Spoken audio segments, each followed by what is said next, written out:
on a disk floating through space with a tiny sun.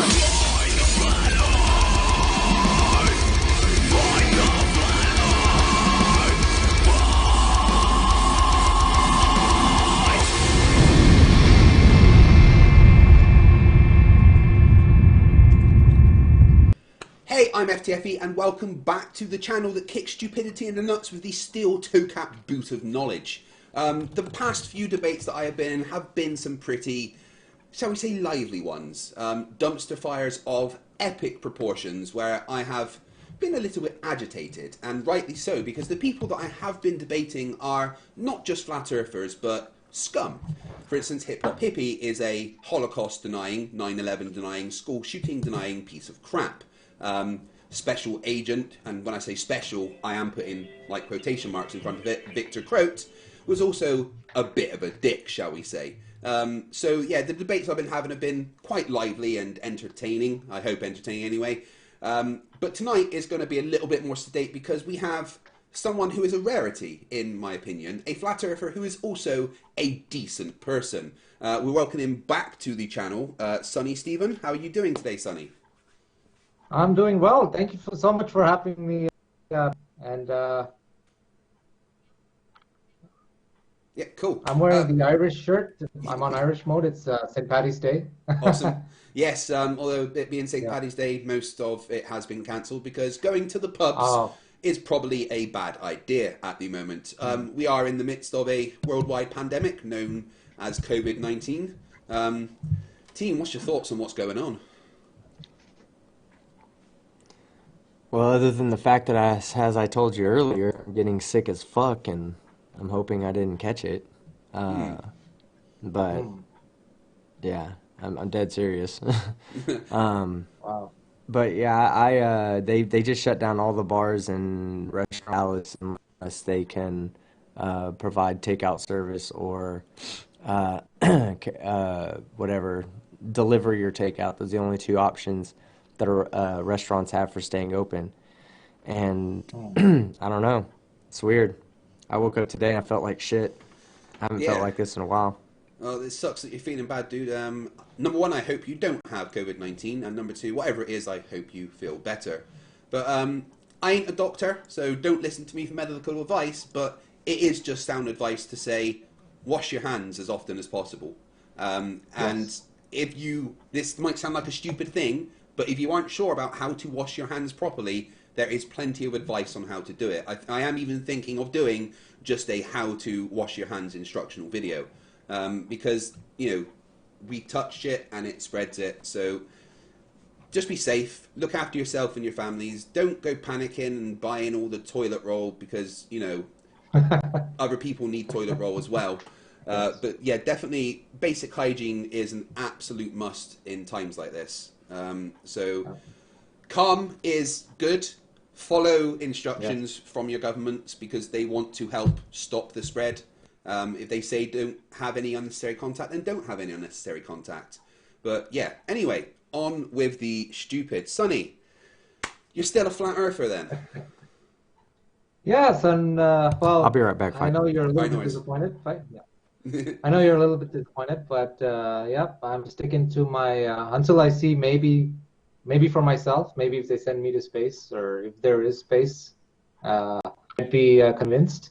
But as I said, it's more about the spiritual side that I'm concerned with, even more than the actual shape of the Earth. So, well, spiritualness doesn't necessarily have to go hand in hand with flat Earth. You can be spiritual and and at peace and know that the Earth is a globe. And honestly, I don't see the connection between flat Earth and spirituality myself. Could you? Well, for one thing, if there's I mean, if everybody knows that it was a flat Earth, then they would know the creator that who created it, and it's not so random. So the average Joe on the walking down the street will know that we have a loving creator who made this Earth realm or this whatever it is just for us, and it's perfectly habitable. It wasn't made just by pure chance or random chaos, which I used to believe was real, but evidence suggests otherwise. Thing is, Why could a creator not have created a globe? Why could a creator not have created a vast, expansive universe? Like, why does it have to be a little snow globe? Well, it seems a bit redundant. I mean, to create that much vast space just to have a little tiny planet. I mean, again, Uh, you're assuming that a creator just created us. Who's to say that he didn't also create billions of other life forms across the universe? well, I definitely I've been there. I mean, for I me, mean, the I was feeling into of the aliens thing. for me, a Yeah. feeling of being special actually comes from the knowledge that I am the product of millions and billions and trillions of consequential happenings. You know, Mhm. even the fact that my mum and dad had to meet is a Yeah. one in a million thing. You know, and Yeah. without these incredible coincidences that have happened, I wouldn't exist. And I think that makes me feel Yeah. more special than if I was Hmm. just created by something, by Um, a deity who just snap his fingers and bring the world into existence. You know? I understand where you're coming from. It's like you feel like you won the lottery. Just you're being born because Yeah, when a man and a woman make love, it's I don't know, millions of sperms against for all odds meant to being. yeah. Uh, the spiritual side is just that somebody orchestrated it and everything happens reason. So we see a lot of pain in this world. Obviously, like we see a lot of deaths, and I hope the coronavirus has not affected a lot of people. But No, we see a absolutely. lot of fear. Yeah, Um, and but even before that, there's even more deadly diseases that kill everybody instantly. Can kill a newborn child. yeah. So, Let so me just stop you one sec. I've been having issues sure, with my computer lately, and I can see it's no struggling. worries. So I'm going to quickly shut down the stream, change the settings, and restart it. All right, we'll be back in just Okay, one sec, guys. Don't leave. We'll be back in just 1 second. no problem. There we go. We should be live You again. can send me you can send me mobile signal if you'd like. I don't need to see anything. Yeah. Uh, Oh refresh, man. guys.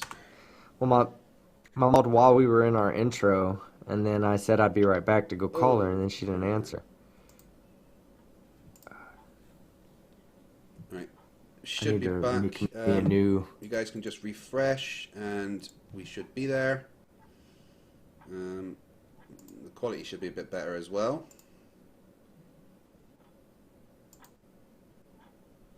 Right, there we go. Sorted. Sorry about that, guys. Yeah, people know I've been having issues with my computer, so I just...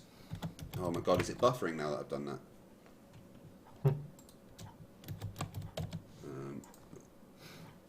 No, there we go. It's good now. It's good. Oh, wait, no, it's struggling. What is going on with my computer? Honestly, I'm having issues. Bear with me, guys, while I get this sorted. I don't want it buffering constantly for you.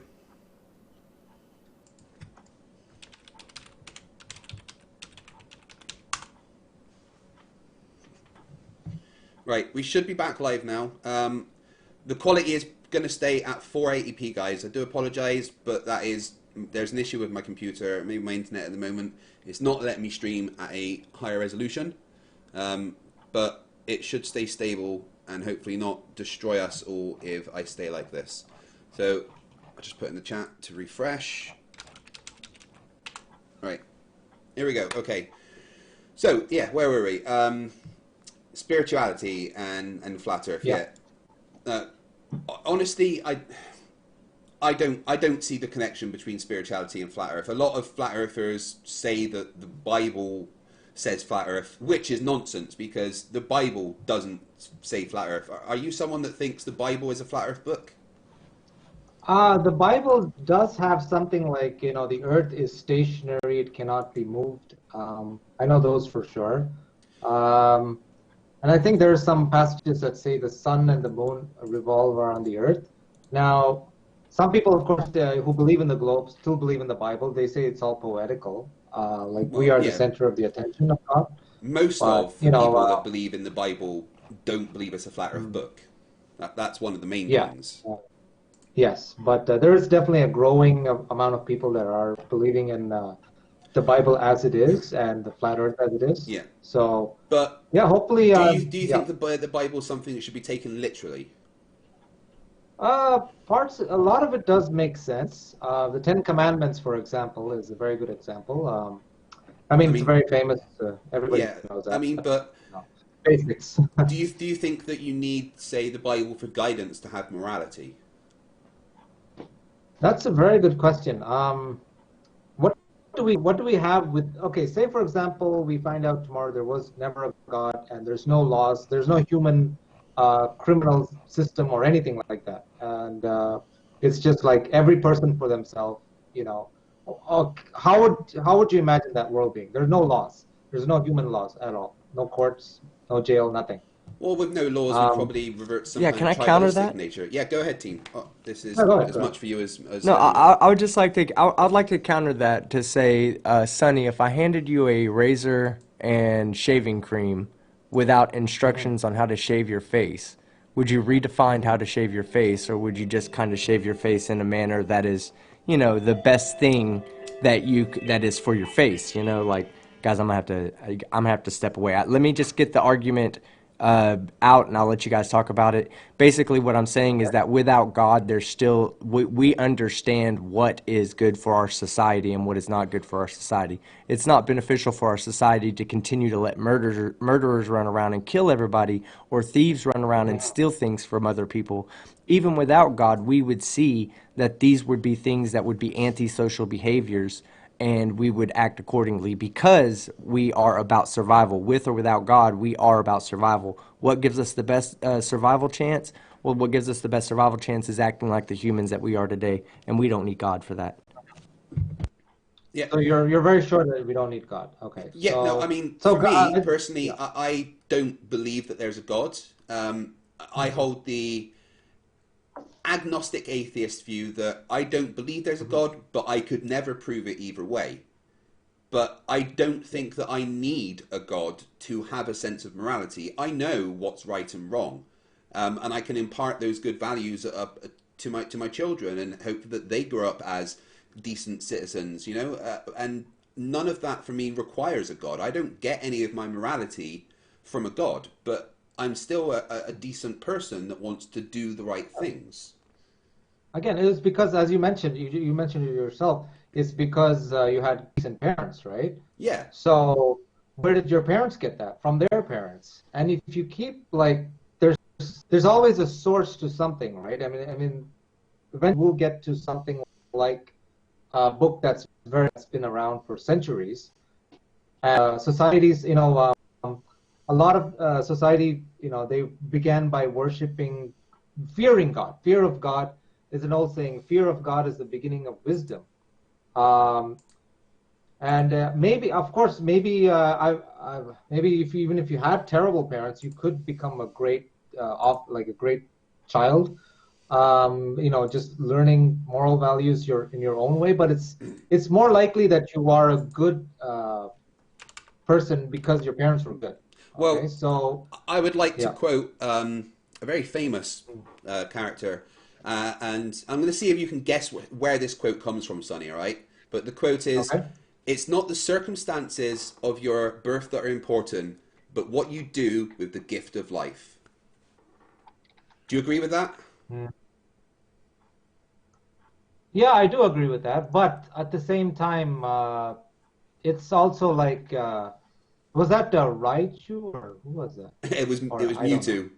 It was a Pokemon, Mew. yes. Oh yeah, something like that. Yeah. Yes. So what I'm trying to say is, like, yeah, you make the best of what you know as a child, and you distinguish good from evil. Like somebody could be doing evil and not even know that what they're doing is bad or hurtful for others, right? So how do you instill that fear into people that bad things, I and even if I yeah. don't think fear is necessary. I think just the want to be a good person should be a driving force rather than the fear of being a bad person.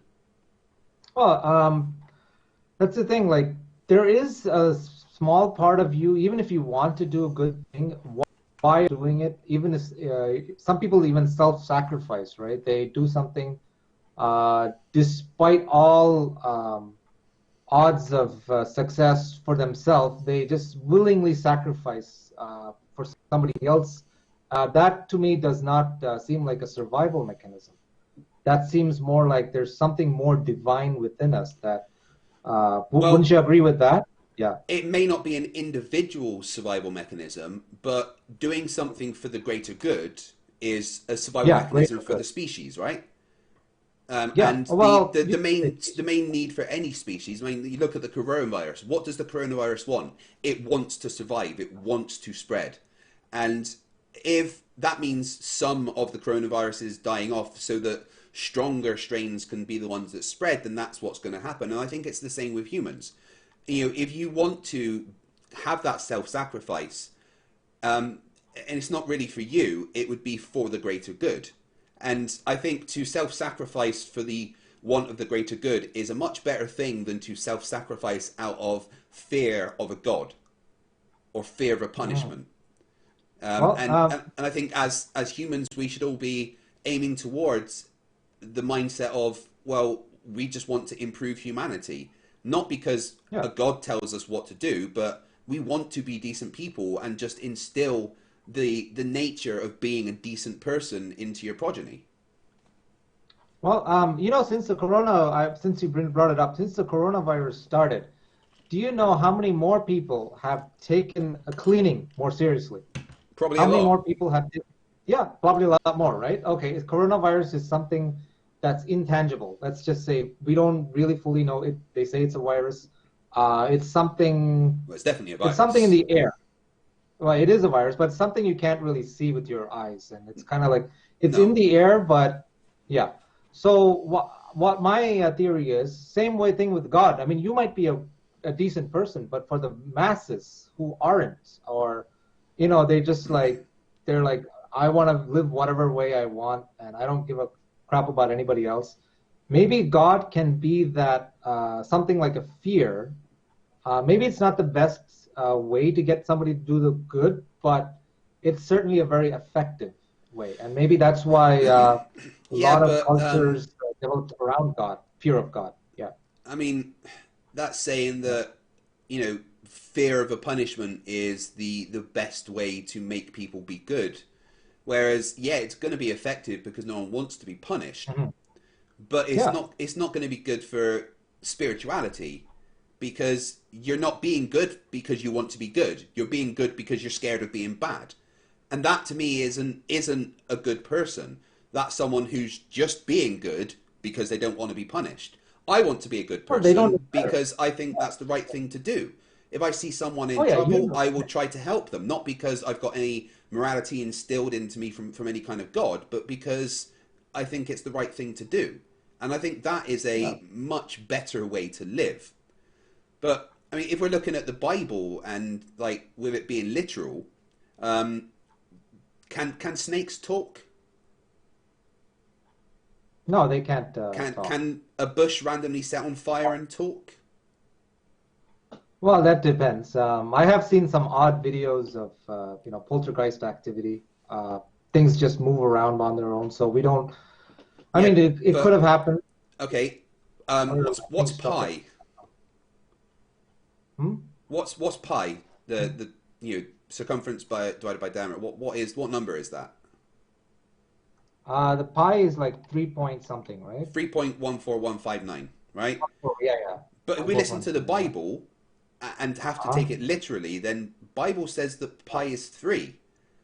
Because when God Hmm. was giving Moses instructions to build the massive circle, it said that it was 30 cubits in length and in around the perimeter and 10 cubits from rim to rim, which would mean that Okay. the physical description of pi would be 3, and that's not how physics Yeah. works. So if the Bible can get so many things, so many basic things wrong, why should we listen to it on anything else? Well, I mean, the pi is an interesting. I find that it's a very detailed. It's a very small detail to how much more things the Bible does get right. But since you wanted to talk about that, maybe God thought that we weren't ready for that information, or maybe something got Oh lost no, in the no. translation. Even thing is, Yeah. even the ancient Egyptians knew what pi was. Hmm. Even the ancient Greeks knew what pi was. I think the Egyptians and the Greeks called it 28ths or something, but it worked out Ah, to what pi was, and it was a ratio that they knew that they worked yeah, with. So that knowledge was already around. Yet if we have to look at the yeah, Bible as a literal thing, yeah. then it literally says that snakes talk, burning bushes talk, and that pi is 3.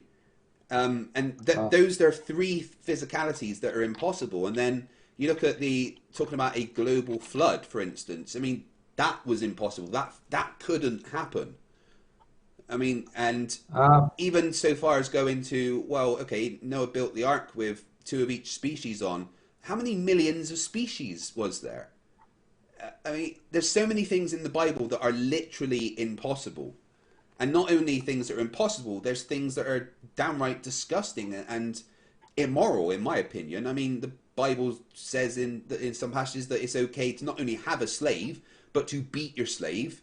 That oh women yeah, yeah, shouldn't I ever be agree in with some positions of parts. authority, and shouldn't have Mm. education and things like that. This doesn't seem like a spiritual book to me. It seems like a pretty nasty There are book. parts of the Bible that I totally agree with. Some there are some parts of the Bible that are downright nasty by our standards. Remember, this was written thousands of years ago, and Yeah, also it was written by man.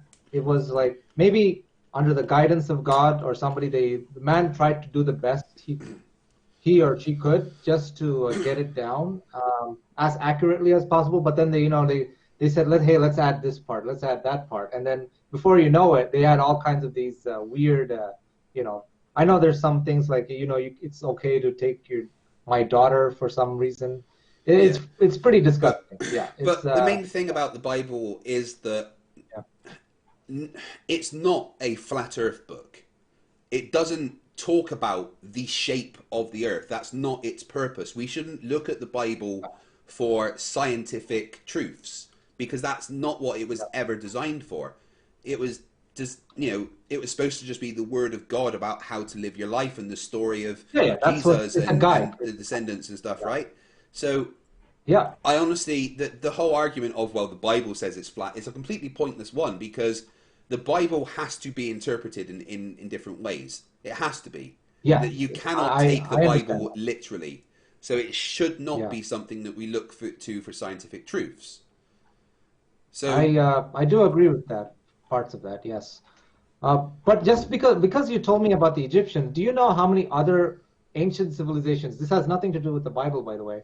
They also had drawings of the flat stationary Earth. You're aware of those, right? yeah, I mean, a Those lot of drawings. course, a Yeah, lot of ancient yeah. cultures The only knew Egyptians. what Yeah, was around them, yeah. all right, Hmm. immediately around them. But ancient Yeah. cultures didn't have the ability or the knowledge to actually discern what reality is.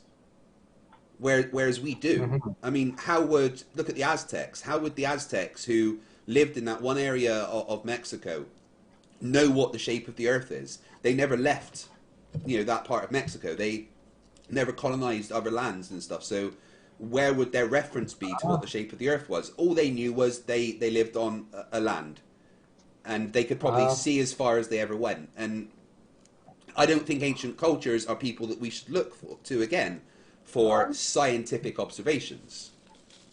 That being said, the ancient Egyptians built those pyramids very accurately. Like, I'm sure it's perfectly aligned with the stars, and it's all over the world, and they all kind of like Ah, yeah, all unite. Yeah. So but they don't match that's up anymore. they don't match up anymore? No, especially the ones over the Okay. pyramids in Giza. They don't match up with the stars anymore at all. Well, I mean, almost, but What not happened? like they did beforehand. And the Yeah. North Star, 3,000 years ago, it was Thurbin, I want to say, Hmm. and I think in Thuban. 13 Thuban, yeah, and I think in 13,000 years' time, based on the precession, it's going to be Vega. Hmm. So the stars do move, and we've even got like almanacs and stuff that ancient sailors have plotted the position of stars and how they've changed over time. Um, you can see this here. The image might not be very good for you, but This is an ancient almanac that they used to plot the position of stars and how much they moved throughout the years. And without the knowledge of the fact that the stars were actually moving, we wouldn't have been able to accurately, navigate at sea back in the day. But the times that then we started to be able to determine the shape of the Earth was when you started getting circumnavigations. And, a circumnavigation is something that's impossible on a flat Earth, right? I disagree. I mean, the ships could be just turning in a certain way so that they keep it looks like it's on a loop, but it's actually just going around in circles. But the circles are so, they're just, the distance is so vast that you would almost feel like you're just going straight. And I mean, it can be done. I mean, even on a flat Earth map. Why would you feel like you were going straight if on a flat Earth you would have to be constantly turning towards the center? You can't. Not constantly, because it's so massive. It's very big. Yeah. But still, there would be some points where you would have to literally change your course to go towards the center. I can't use north, south, east, and west on a rim because it doesn't work. You can use rimward and towards the center, I guess. But so you're telling me that if you were to go in a globe and you wanted to just circle around the globe, let's just say, you would have to do no turns at all. You just go straight. Well, there was times where you would have to follow the land down, but again, we've had cartographers and people that have mapped out what the shapes of the continents are. And they can you can use the positions of the stars to say, right, well, if we were at that point of the land, the stars are here, and now we can then get on that same latitude by looking at the angle that the North Star is, so we know that we're still on that circumnavigation route around the Earth. Yeah, but the same can be said unless somebody's looking from an aerial view, from I don't know how many thousand miles away or whatever, and literally looking at whatever it is, a globe or a flat Earth, and literally seeing this person is turning because it's a globe, or this person is turning because it's flat. Unless we see that aerial shot, I hope you understand what I mean. We wouldn't know if this person is turning on a flat Earth or if they're turning on a globe. So it could work on both. Circumnavigation can definitely work on both a globe or a flat Earth. Right. I mean, that's my opinion. The main reason why it couldn't work on a flat Earth is because, well, let me ask you this question. Can you show me a flat Earth map that accurately reflects the size of the countries and the distances between them? There is the Dave Wise map. I think there's an app he's developed, and that's pretty much the most accurate. That doesn't work. Yeah. You're talking about the azimuth equidistant map, right? Yeah. So, Sonny, can I add to? Let me ask you one question, Sonny. Okay. Sure. Go ahead. Before, excuse me. Before NASA, before anything was really prevalent in our society, cartographers had already mapped out the coastline of Antarctica. Now, when they mapped out the coastline of Antarctica, they mapped it out to about 17,000 kilometers. Okay? Now, if you look on a map, it's real easy. All you have to do is you can use basic the math for the circumference of a circle. Just find the distance from the North Pole to Antarctica. You know what I'm saying? Just find that distance. That'll be your radius. You multiply that by 2, which gives you a diameter, and then you multiply that by pi to give you the circumference. Now, when you do this, you get a number that's, depending upon how far away from the North Pole you use, you get a number that's around 70,000 kilometers. So why is the Antarctic coastline only 17,000 kilometers when on David Weiss's map, the Antarctic coastline should be 70,000 kilometers? Who's to say that it isn't 70,000 kilometers? Because now you're looking at it from a Well, they mapped it out already. Right? Yeah, there's cartographers that have already determined what that is. Okay. I mean, what I'm trying to say is that even the flat Earth map is circular, right? So maybe the cartographer was only did a certain part and couldn't really map out the whole thing. But they thought that's all there was. you understand what I'm saying? Yeah. Or maybe they did map it all out and it was only 17,000 kilometers. Yeah. I mean, if Okay, and, between our two statements, you have one that's unfounded by any observations or anything. Mine, the statement I come from or that I'm giving, is based on observations that people made prior to the existence of NASA. Okay. And And what are your thoughts on the whole Antarctica treaty? Like, I mean, nobody's allowed to go there and well, map out their own we can get to thing. Well, that. that's well. Yeah, Hold on. we can get to that in a bit. I just wanted to cover first more of Sure. the maps thing. So, David Weiss talks about the azimuthal equidistant map, right? Now, the first thing that my issue with this is, when I look at it, is, well, just Australia, just fucking Australia, because Australia is not 3 times the size of Canada. Are you sure about that? 'Cause Absolutely, there's also 100%. Again, we've had cartographers, and it does not take that long to travel across Australia as it does across Canada. The distances aren't under dispute here. Australia is definitely not one of the biggest continents in the world, and is most definitely not bigger than, well, if you look at it there, it's bigger than both Canada and the continental United States put together, and we know that's not the case.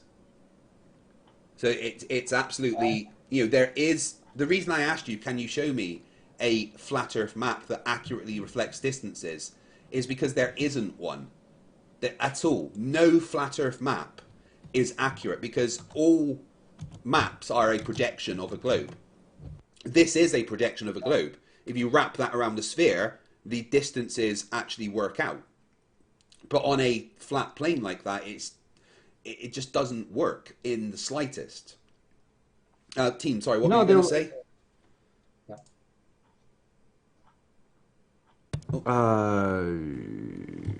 I don't remember it was a point that I was going to make about the cartography and whatnot, but if I remember, I'll tell you. All right, okay, sorry.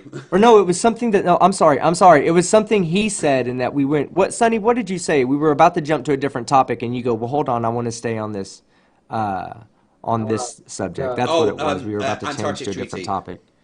Yes, the Antarctic Treaty. The Antarctic So we Treaty, have more yes. Okay. now. So, Sonny, I want to ask you a question. Are you aware that there's a significant portion of the Antarctic coastline that's completely, like, uninhabited, unguarded?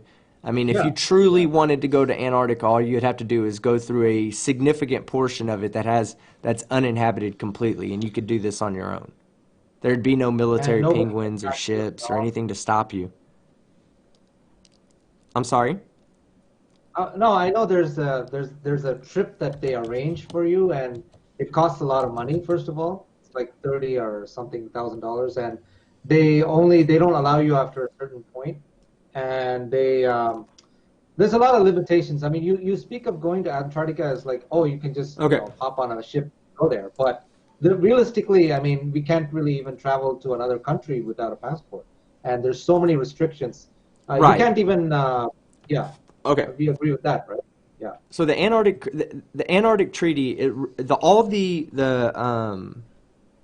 rules in the Antarctic Treaty, they only really protect 2 things. Number one, they keep away people from ruining that habitat. There are certain things about Antarctica that's really beneficial to us. Number one, it's a highly elevated continent. Okay, so it gets us out of the thick part of our atmosphere into a less dense part of our atmosphere. It's really great for astronomy. Okay, it's also it's a good way to study our Earth because there's ice core samples there. There's there's just untouched regions that we can really go in and see what the natural progression of our Earth has been.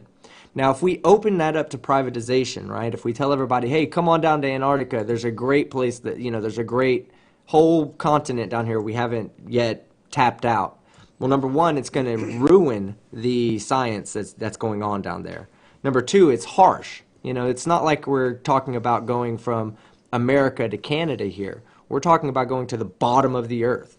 on the globe. This is one of the harshest environments out there, and anybody can agree with it, whether you believe it's a big circle that goes around the flat Earth, or I'm telling you that it's a continent located on the bottom. It's a harsh environment. Anybody that goes there, anybody that tries to set up there is going to be putting themselves into an environment that's not suitable for humans to naturally, It's a desolate So wasteland. there's lots of reasons why.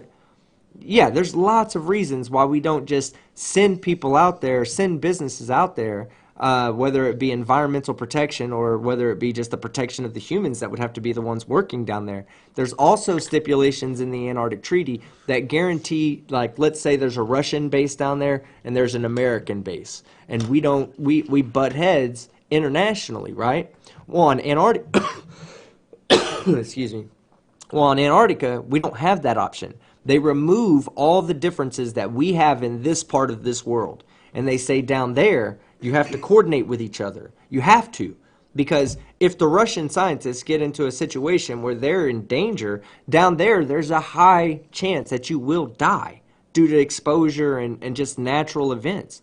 So they have to coordinate with each other to guarantee that there's some kind of logistical, agreement between countries that wouldn't normally agree out here in the mainland of the Earth.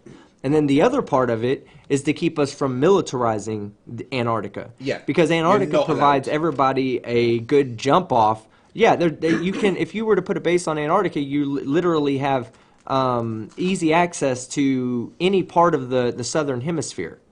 Because when you look at it, if you look at it on a flat Earth, the southern hemisphere on the bottom of South America not the southern hemisphere, I'm sorry, Antarctica that's closest to South America is completely on the other side of the world from Antarctica that's close to Australia. Mm-hmm. Yeah.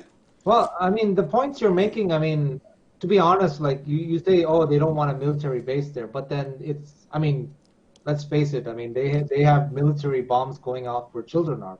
So, Well, yeah, like but in our they world, right? don't Yeah, have but- any in so Antarctica.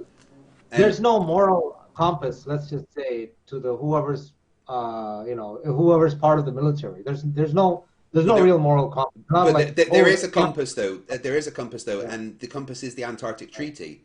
And the Antarctic Treaty forbids military installations in Antarctica. And Who forbids it, though? if I was to say to you, there's a list of people that have literally crossed from one side of Antarctica to the other, would you think it was a very big list?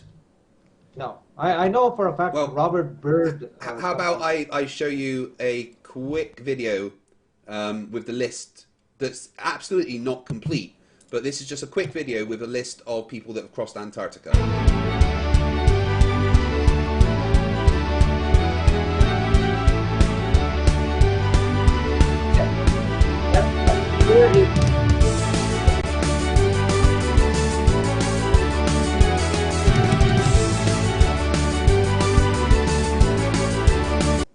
Yeah, so there's actually been a lot of people that have There's a crossed lot of people, Antarctica. but maybe they're all going to more or less the same place that they're regulated. Like I know there's tourists who go to the Antarctica and visit a certain part of it, but there's no proof of somebody actually going past a certain point. Other than Apart I from believe all those people that I just put on the list, they literally have expeditions to go, from one side of Antarctica to the other, and there isn't places where you aren't allowed to go. It's not advised to go there, and you are advised to take a lot of precautions because it's, as Team said, it's not a place for human habitation, like at all. I understand. It will kill But us. Are there any videos of showing? Okay, you assume that Antarctica is surrounded by water, right? Are there any explorers or videos of both sides of the water? Are like, okay, I'm on this end of Antarctica and this other person is at another end of Antarctica. Are there videos of? Yeah, give me 1 second. I'll pull you up. I'm gonna pull that up for you, Sonny. Give me 1 second. I was gonna say Okay. they've got the yearly race that they do around Antarctica. That's what I was doing. I was gonna look up the quickest time that it got around. Sorry, guys. From one side to the other. So Some I'll shit's going just on, quickly so. read some Alright. super chats. So the first super chat was from Sonny Stephen. Thank you, Sonny. It says #research flat Earth. Yeah, I've never looked into the flat Earth thing. I wonder what that's all about. J.O. Warren for $4.99 says, Sonny, I would very much like to debate you atheism versus Christianity. If you would so be inclined one day, I wish you all the best. Oh, Would you be up thank you for very that? much. I might be. Yeah. Cool. I'll arrange that, definitely. We've got Bella Charge for $5 New Zealand dollars says $5 to put towards fixing your PC. Yeah, guys, I'm genuinely struggling with it, and I'm worried that it's going to need a lot of replacement parts. Thank you. Rachel El Sadani for $5 Australian dollars. Sorry if I said that wrong. Rainbows have always been part of the visible light spectrum. They didn't appear out of nowhere. That's very true. I'm not sure we talked about rainbows, but yeah. And then Andrew Hassett for $5 Australian dollars says, I've driven Australia coast to coast. It really isn't as big as it looks on the AE map. So that's from one of the NASA paid Australian employees. I mean, we all know that Australia is actually just a small island off the coast of Florida anyway. Okay. Sonny, I'd like you, Yeah? do you have access to a computer right now? Yeah. I'm going to do a little bit of math with you real quick, okay? I would like you to give me just give me a point that you would like me to use as the circumference of a circle that would include Antarctica in your, on a flat Earth map, okay? So in other words, if you believe that that we should say Antarctica starts truly at 70 degrees south, then we'll use 70 degrees south. But I'd like you to pick out a latitude right now for me and tell me, let's use this latitude for Antarctica on a flat Earth. Okay. So it can be any latitude at all? Yeah, well, no. I mean, keep something that's close. Like it's going to be somewhere. Let me pull up a map and kind of give you an idea of. Though I'm allowing you to do this because I don't want to put the numbers in your head. You know, I want you to be able to put the numbers in my head. Okay. So if you look up at Antarctica, it says it's about 82.86 degrees south. Okay, now that's Antarctica, it's a continent. You can't really say that it's at 82 degrees. So I would say something, let's say about 70 degrees. Okay, 70 degrees south. Would you be okay with that? That's a complete 12 degrees closer to the equator than what the internet is telling us right now. Would you be okay with that? Yeah. Okay. So we know there's 90 degrees in the northern hemisphere, and now we have 70 degrees in the southern hemisphere for a total of 160 degrees, okay? So we take 160 degrees and we divide that, or we multiply that, I'm sorry, we multiply that by 69 miles per degree, okay? 160 times 69, that's 11,040. That's going to be the radius, okay? That's the radius from the North Pole. That's the distance, I'm sorry, from the North Pole to our imaginary circle that we're calling Antarctica, okay? So we multiply that by 2 to get the diameter. Then we multiply that by pi to get the circumference. That comes out to 69,366 miles, okay? Yeah. Are you good with that? Yeah. Okay. So that's Okay, good deal. close to You're 70,000. following along mathematically. Good. Yeah, let's just go ahead and call it 70,000 just to make it a simple number, okay? Now, the world record for circumnavigation of Antarctica is 72 days. Let me pull that up. 72 days and 6 hours, okay? Okay. So now I'd like you to multiply 72 times 24 and then add 6.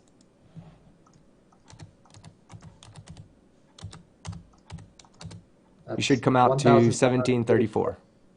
Yeah, 1734. I got that. Okay, so that's the number of hours. That's the number of hours it took him to complete 70,000 miles. So we're going to remember that number, 1734. So now put in 70,000 divided by 1734.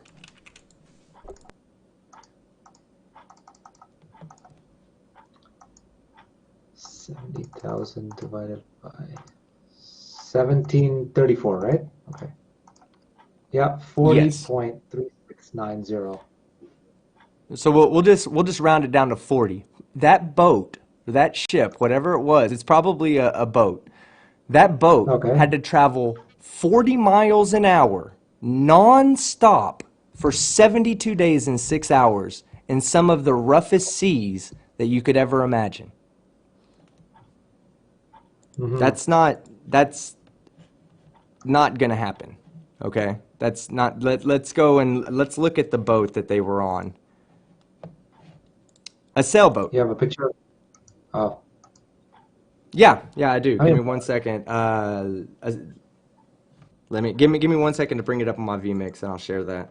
Let me, does it have to be a boat though? I mean, it could be a helicopter or something. Like, No, they did it in a boat. They did it in a boat, and I'm pretty sure that it was GPS tracked the entire time.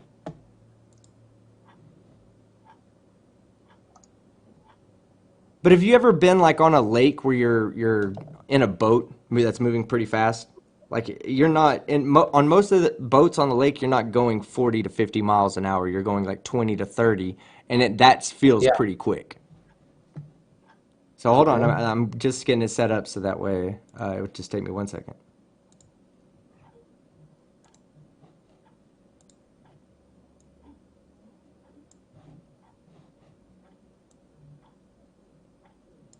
Okay, there we go. That's the boat right there, Sonny. Oh, that For one. that boat to make it, Yeah. using Antarctica at 70 degrees south, which is 20 degrees away from the South Pole, and I'm not 100% sure that's accurate. That's probably moving it closer to the North Pole than most flat earthers would say the distance is to Antarctica from the North Pole. But we're generalizing here. I just want to show you the ridiculousness of this argument. That boat right there doesn't go 40 Hmm. miles an hour for 72 days and 6 hours straight. No, That no. boat right there needs to be manned by a crew. That's something that's like it's going to take some time. Now, if we Hmm. turn around and we say that what did we say? That it was 1,734 hours, right? Yeah. Now, So now let's take 17,000 kilometers, right? Or that's kilometers. I guess we'd have to convert that to miles. Give me 1 second to convert it to miles real quick.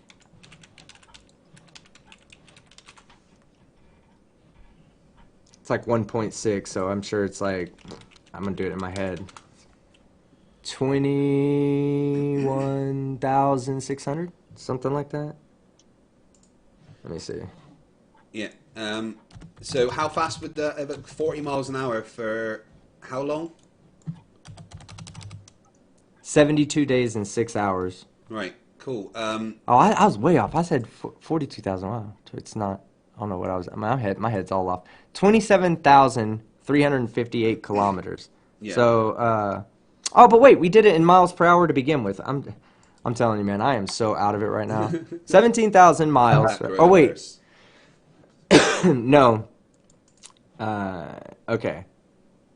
I got Um, some things mixed up. just as I a did miles and kilometers in both. Just as a I'm reference, just out of it. this is one of my old ships, HMS No, I didn't. I Westminster. did all miles. Okay. And the maximum speed of that at full power, and considering that's got a whole bunch of humongous diesel engines on, the maximum speed of that was about 23 knots.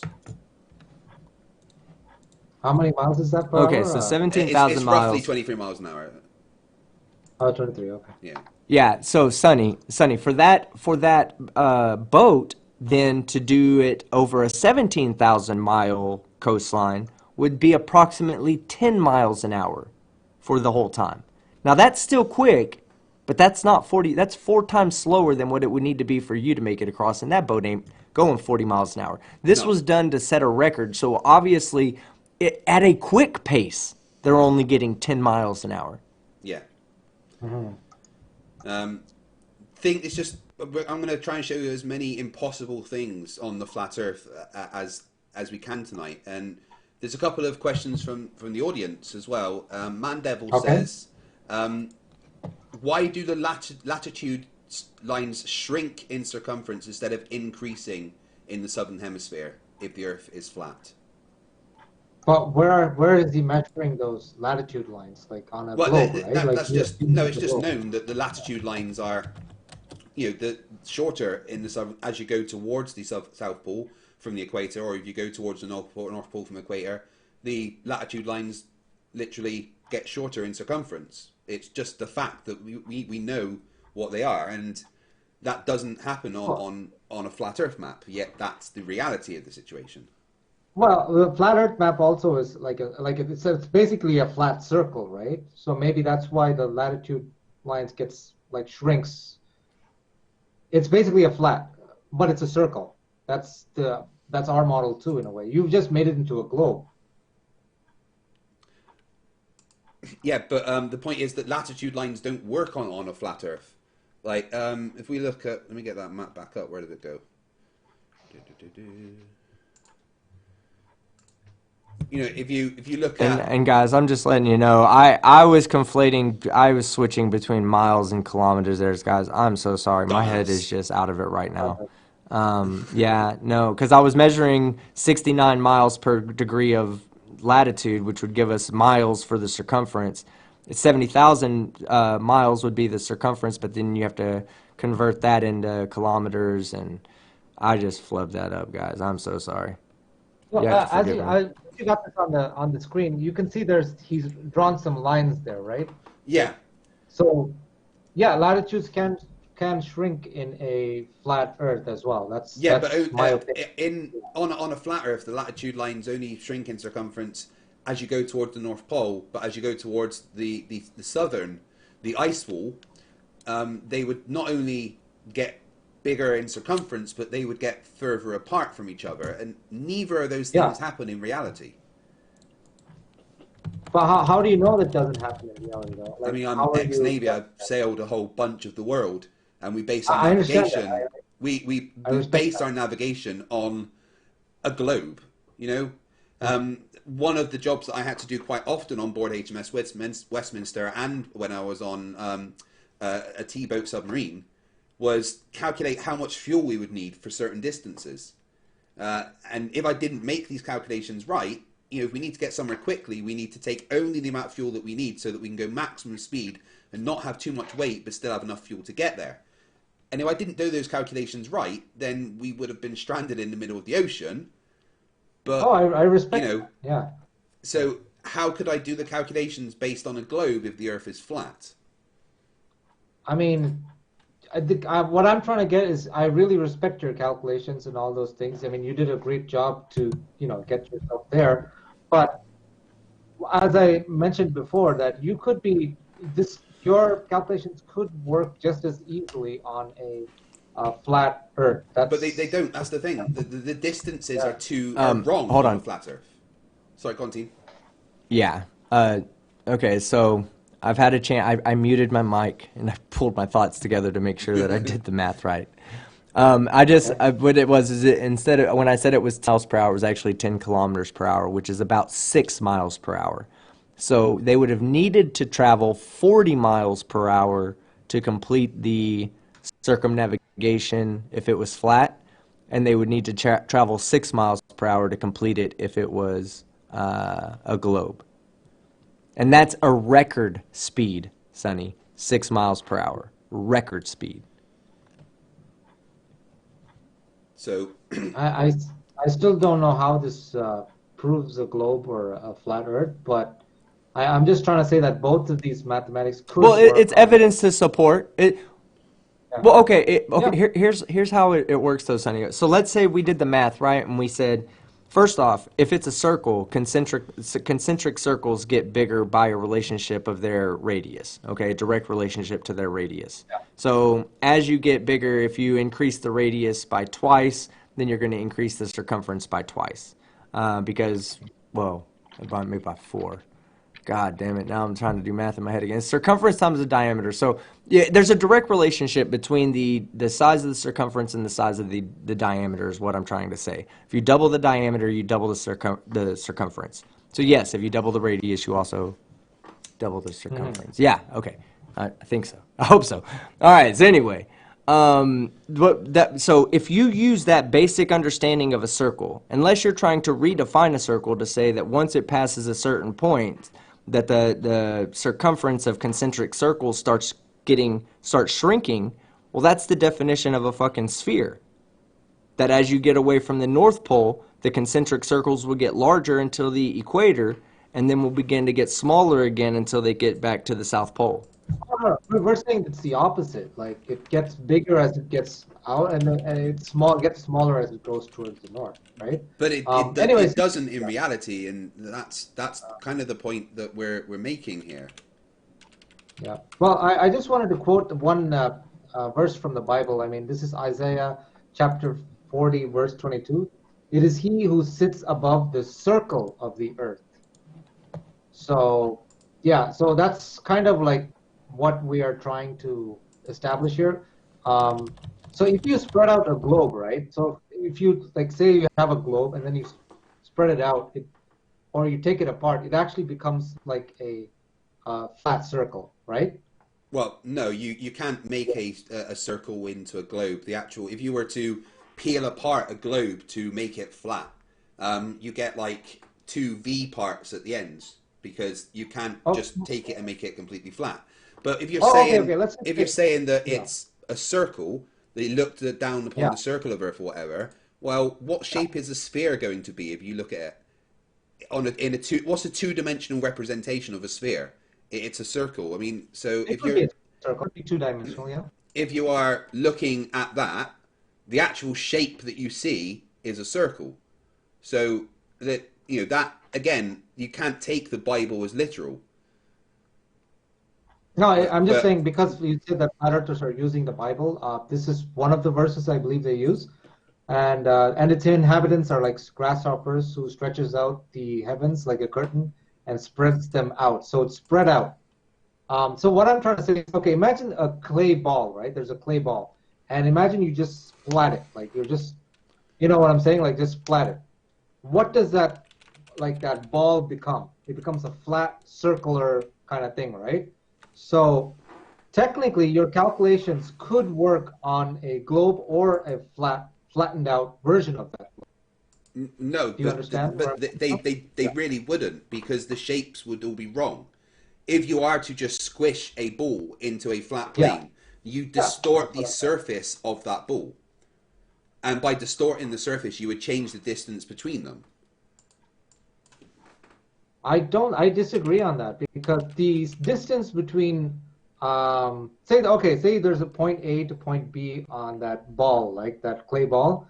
If you flatten it, the distance between point A to point B will be the same. Like if you had two dots on like the top of the globe and then on the side of it, even if you splat it and you could still see the dots, it would still be like the same distance. It would not change distance, whether it was a ball or a if you were to splat it, of course it would change distance, because the bits at the bottom of the ball that get splatted would get compressed, and the bits on the top would get more spread out.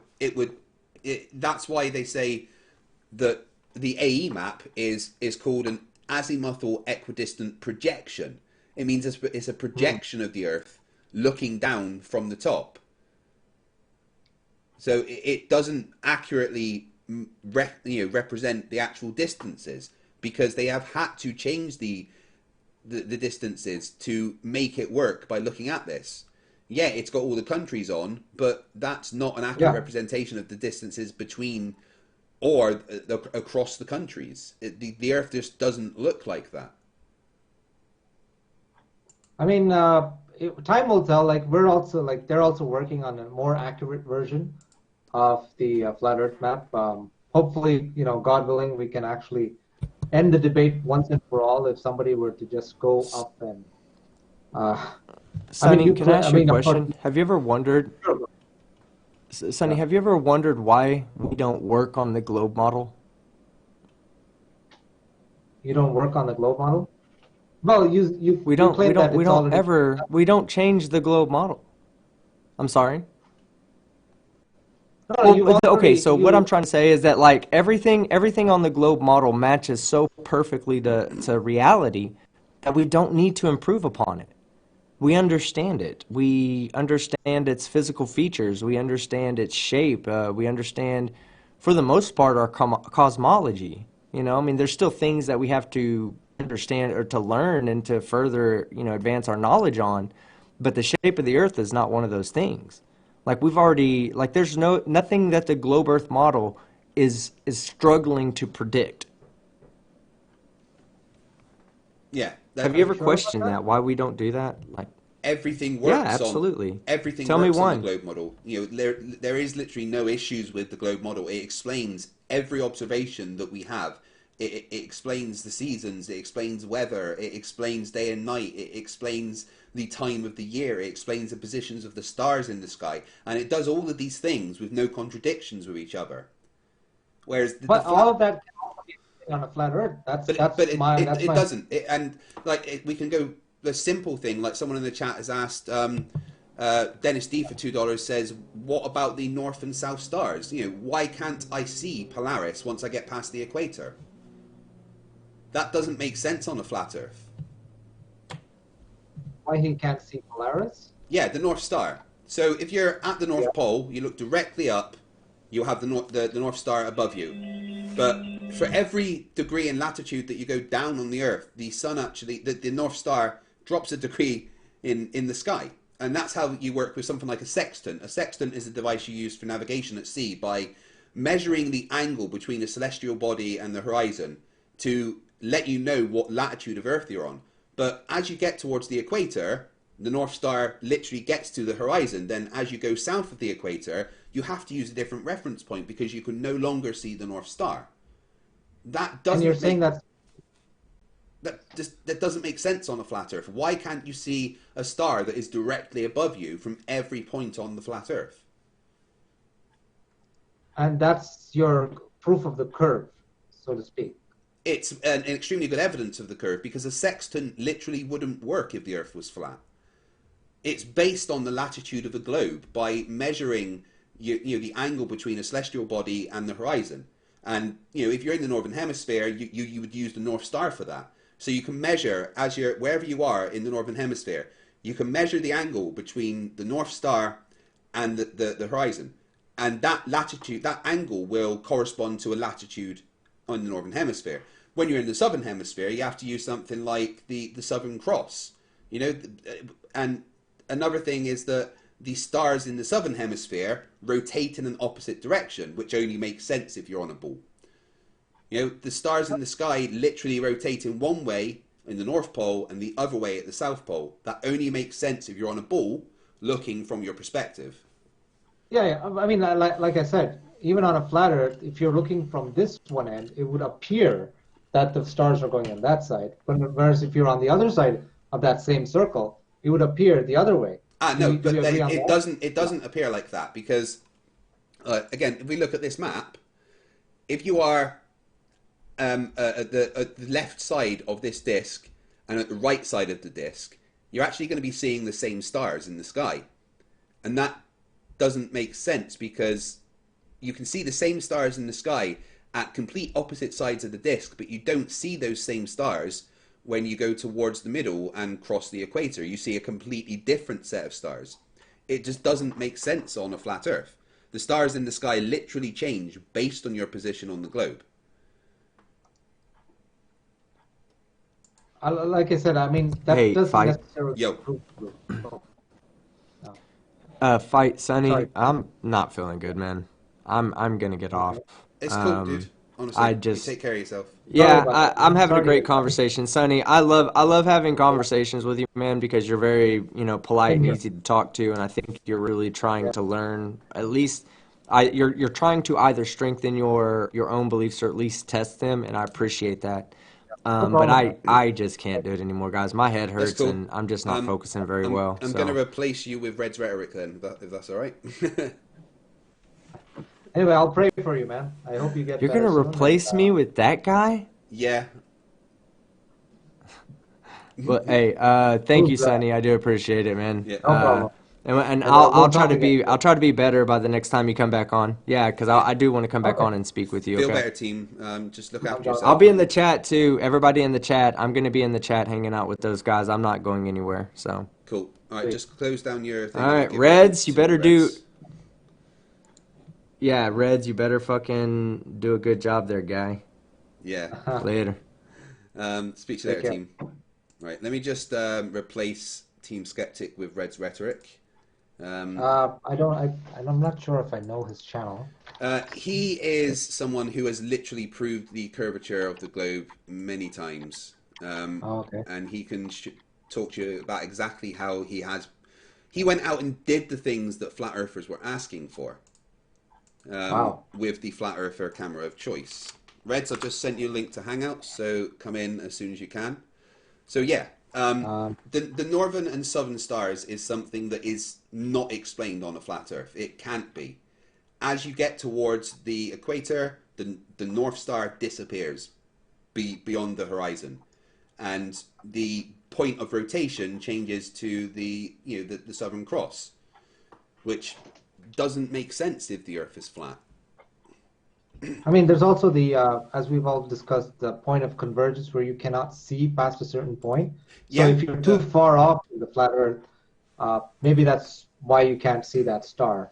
but again, it The doesn't polarity. explain why at different sides of the disk you can see the same stars in the sky, but at the middle of the disk you don't see the disks that you both see at either end of the thing.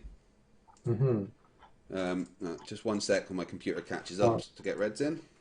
no problem. I'll just, Are you inviting any flat earthers or? flat earthers aren't really fond of me at the moment. But I'd rather just you because you're easy to talk to, and I think we can save you. Oh, Let me that's just good. read a few more super chats while my computer No problem. sorts itself out, and Reds comes in. My vmix is being slow. Okay, we've got Jazz Scales for $2 because I gave team monies last night and for dumpster fires. Thank you, Jazz Scales. I do appreciate it. David Oller for £5 says, "Hello, Sonny. How you doing? I like you. The Earth is still a globe rotating on its axis, orbiting around the distant sun." So you've got a fan, but Yeah. You know what? It's not. It's more important. Like I said, I'm not here to belittle anybody or because I've been there. I've seen both sides. And let's see where God takes me. That's all I'm okay. gonna say to that. Just bear with me because my computer is freaking out right now for some reason. Let me just carry on reading the super chats while my vmix sorts itself out. Sure. Dennis D for $2 says, "What will Sonny say about the North-South stars?" We were going into that. Stephen York for $7.99 Australian dollars says, "You talk morals, but Christians have displaced so many cultures throughout time. You choose only the fluffy stuff. Religion doesn't breed morality." What do you think about that? Well, like I said, religion. There's a lot of problems caused by religion, and there's a lot of solutions caused, by religion. Right now, I'm afraid that people are falling into more the materialism as a religion. Like money becomes, because every time you take God away, something seems to fill that vacuum. Whether it's money or power, and you've already seen what happened with Stalin in Russia, where he literally removed God from, like he outlawed God, and he sort of became the God in its place, and it was terrible. It's terrible. I mean, I think we can all agree on that. So, I mean, yeah, any the dictator is absence of God terrible, really. But okay, yeah. David Oliver for £5 says, "Sonny, flattening the globe would change all distances in all directions." You should really look into that I'm because not it too really sure would. about that. It really, really would. I'm not too sure about that. David Oliver for another £5 says, "If gravity doesn't exist, why is it the deeper underground you get, less you weigh? It's because the mass above you is pulling you up." Yep, there's actually a lot of different points on Earth where your gravitational acceleration is different. So, and then Mike71 for £2 says, "How do lunar eclipses work?" Lunar eclipses actually work better on a flat Earth map, assuming that the sun and the moon are local, and the sun is not a ridiculous 93 million miles away, and the moon is not, 250,000 away, and they perfectly coincide. I mean, the total eclipse proves a local sun and moon for me personally, anyway. It's impossible. For me, How that's does the moon eclipse the sun? Well, maybe I think they're very local, but they're in like different inner circles. Like so, at a certain point, the sun and the moon actually overlap each other, but they're like concentric circles around the Earth. They're whatever their path is. Right. Let me just work on getting Reds in here properly, and then we can. my vMix is like literally crashed on me, but Wow. not stopping the stream. I can't click on anything. Don't stop me now. Oh, here we I'm go. having It's a working good now. time, having a good time. Reds, are you there? Yes, sir. There we go. That's better. Hi. I'm pressing all the buttons. Sorry.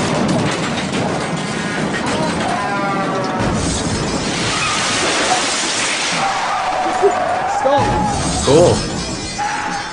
That was a sound effect for a joke from before that I just accidentally clicked on. Right. Ouch. Sorry, Well, Reds. what an entrance I made. Yeah, What an entrance I made, I tell you. Your face I know, made stuff I know. crash. Reds Rhetoric, welcome to the channel. This is Sonny Stephen. He's a flat earther who I think we can save. I've been trying to talk to him about things that are impossible on a flat earth. Would you like to take over? You know, you almost talk like a Christian evangelist. You know, oh, I can save you, sir. Well, I can save your it's about soul. saving you to reality. But Reds, I would, as I said, Reds has done all the things that flat earthers have been asking for. So over to you, Reds. Prove to me that the ISS is real. Prove to me it's actually in space. Prove to me that it's going 4.7 miles per second. All right, did it. Yeah. You know, that kind of stuff, yeah. Yeah. And also with their camera of choice, Nikon P1000. Oh, right. So, well, I have a lot of questions about the ISS if you want to. Well, Reds is the man to talk to about that, definitely. Okay. Well, I mean, like, it appears like when they show those shots of the astronaut doing whatever on the ISS, I don't know what he's doing half the time, and then the Earth appears perfectly still while the astronaut is, you know, moving. I mean, supposedly supposed to be moving around 17,000 miles per hour while the Earth is spinning at 1,000 miles per hour, whatever, and yet everything looks perfectly still and almost like he's underwater. We've seen footage of space bubbles, and I know You haven't seen any footage of space bubbles. What's that? I said you haven't seen any footage of space bubbles. They don't exist. What you've seen is ice debris. No, that's ice debris. Okay, so how do you have ice in space? Well, because go ahead. What you see when you think you see bubbles is usually sublimation of ice. Sublimation is when a solid goes straight to a gas and bypasses the liquid stage.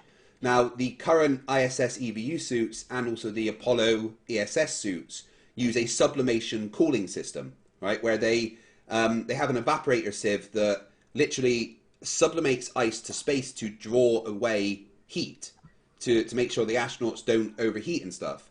And that can cause ice to sublimate and be in front of the camera. And when ice sublimates, it releases energy randomly and can look like a bubble floating away. Oh. Also, there's such a thing as cold gas thrusters, where the cold gas is underneath an incredibly high amount of pressure. That's what forces it out to begin with. And when you go from extremely high pressure to very low pressure, you'll get a drop in temperature fairly quickly, and they tend to freeze almost instantaneously. And when you have separation craft, like what we see with the SpaceX rockets, like, for example, the separation between the Dragon and the Falcon 9 second stage, you will actually see ice break off and float away in all directions, and they will actually look like bubbles, but they're not bubbles because bubbles would all flow in the same direction, but yet the so-called bubbles that flat earthers have given us, they go in every direction. Real bubbles don't work like that. Yeah. You're 100% sure real bubbles never ever go off like in different directions. They always go in a group. 100%. They always go in the same direction. And yes, 110%. They will go in the same direction. So if I'm underwater and I blow bubbles, I'm never going to see a bubble go down further down into the pool. They're always going to go up towards the surface. Yeah, I agree with going up, but there's a lot of footage of it going, you know, the way actual bubbles do. Well, I do appreciate your answer more than, you know, they were just training underwater, and that was just underwater footage. I've heard. No, they some do. They do Let train me underwater. let me make this perfectly clear. The neutral buoyancy laboratory is a real place. Yeah. It's the best simulation of zero G that they could possibly get while you're still on Earth. So yes, they do train underwater. And here's the thing, NASA has never hid that fact. No. NASA has constantly made videos about the process at which astronauts are training, and the neutral buoyancy laboratory is part of that process, that training process. NASA's not hiding this from anybody. Oh, yeah. So why They're not. They even said they consider it such a huge gotcha is beyond me at this point. And here's Oh, one no, thing that not many I people never- realize about the whole astronauts underwater claim is, look at this astronaut, right? And you can see how big his head looks inside his helmet. Now, when you're Oh, this is underwater, you get a very different refractive index. And when you get the refractive index of the water meeting the refractive index of this helmet, you get small head syndrome, which looks like this. So if you any picture of an astronaut underwater, you're going to notice that their head is a lot smaller inside their helmet than when they are taken outside of the helmet. So you know if an astronaut's underwater because their head looks tiny. I mean, I've seen footage of people underwater and their head looks pretty normal, like size, like divers and stuff. But Yeah, but they that's, don't Yeah. wear astronauts' helmets. But coming back to Correct. NASA has actually said that somebody drowned in space. I don't know, it was a big headlines, and Reg, do you want to take that one? they Sure. drowned in space. Yeah, no, The the thing is, astro- NASA does not hide anything. I know they don't. It's often called in spiritual language. It's often called hidden in plain sight. They do a lot of that stuff for sure. I don't know what you're referring to about the hidden in plain sight thing, because anyone can go out and see the ISS pass overhead whenever it passes overhead. Yeah. But as far as the astronaut But- drowning thing, there is a passageway between the core of the suit and the astronaut's helmet that's part of the liquid cooling system. All right, that liquid cooling system sprung a leak, and when you're in space, you can't touch your face. There is a suit and a helmet in the way. You cannot touch your face. So if your helmet sprung a leak and you're in zero G and it's able to just clump anywhere at once, like for example, on your nose and over your mouth, and you can't wipe the water away because you're wearing a spacesuit with a helmet in the way, what do you think would happen? Would you drown? Yeah, it filled up. So what was that liquid again that you mentioned? What was it? It's part of their cooling system. All right, it's part of the cooling Okay. system. There's actually a underlayer that's full of liquid, and that liquid is a What kind of cooling liquid? system that circulates throughout the suit. What is it? I don't know what the liquid is. It might be just pure water actually. I think it is So- totally Okay, distilled yeah, water. yeah, because I'm just reading here. Yeah, It just- says nothing about here. The official statement: water fills the empty spacesuit helmet of Italian astronaut Luca Paramitano. I'm sorry Yeah. if I'm murdering that. You In remember August the 27th. sublimation system that I was talking about? That requires a water. liquid inside it for it to work, so that it can evaporate that heat energy to space. If the So- water built up. Yeah. It literally says nothing about any kind of liquid. It just says straight up water. Hey, Craig, can you do me a favor? Yes. I need you to play this video and pipe it so that we can all listen to it, as well as the audience. Can you do that for me, please? Yep. Give me just 1 minute. Okay. So, dude, what I want to do is I would like for you to just do me this favor. This video is only 2 minutes and 30 seconds long. Can I Okay. ask that I have your undivided attention for just 2 minutes and 30 seconds without interruption? Okay. Is that fair? You got it? No problem. Okay, perfect. So, Craig, please go ahead and play the video from the very beginning. You do not need to clip it at any particular part. Just play it from the very beginning, if you will, please. Yep. Just waiting for it to load in. It seems to be being slow. Give me a sec. Meanwhile, I'll just do. Come on. Right, let me try that input again. My God. Sorry, guys. Bear with me Computer's one sec. crashing again, huh? Yeah. It's Yeah, struggling so with But- all the stupidity. you asked Yeah, about but that. also, Yeah, sorry. Go on, Reds. yeah, the hidden in plain sight thing. What I usually see from flat earthers, if what I understand is correct about what you're trying to say, which I could be jumping the gun here, but I think people are assigning meaning to whatever NASA does, and they're also assigning conspiracies to what they want to see, not what they're actually seeing. They're guilty of leading the evidence to their preferred conclusion instead of following the evidence where it leads. All evidence that can be gotten by any normal person without any special access to NASA or ESA or SpaceX point to the International Space Station actually being a thing. It's not a CGI Hollywood studio or anything like that. Everything that we have seen, everything that we have investigated points to NASA actually not being full of, well, shit when they say that the International Space Station is in orbit around the Earth. I've seen it. I've measured it myself even. I've seen videos of it.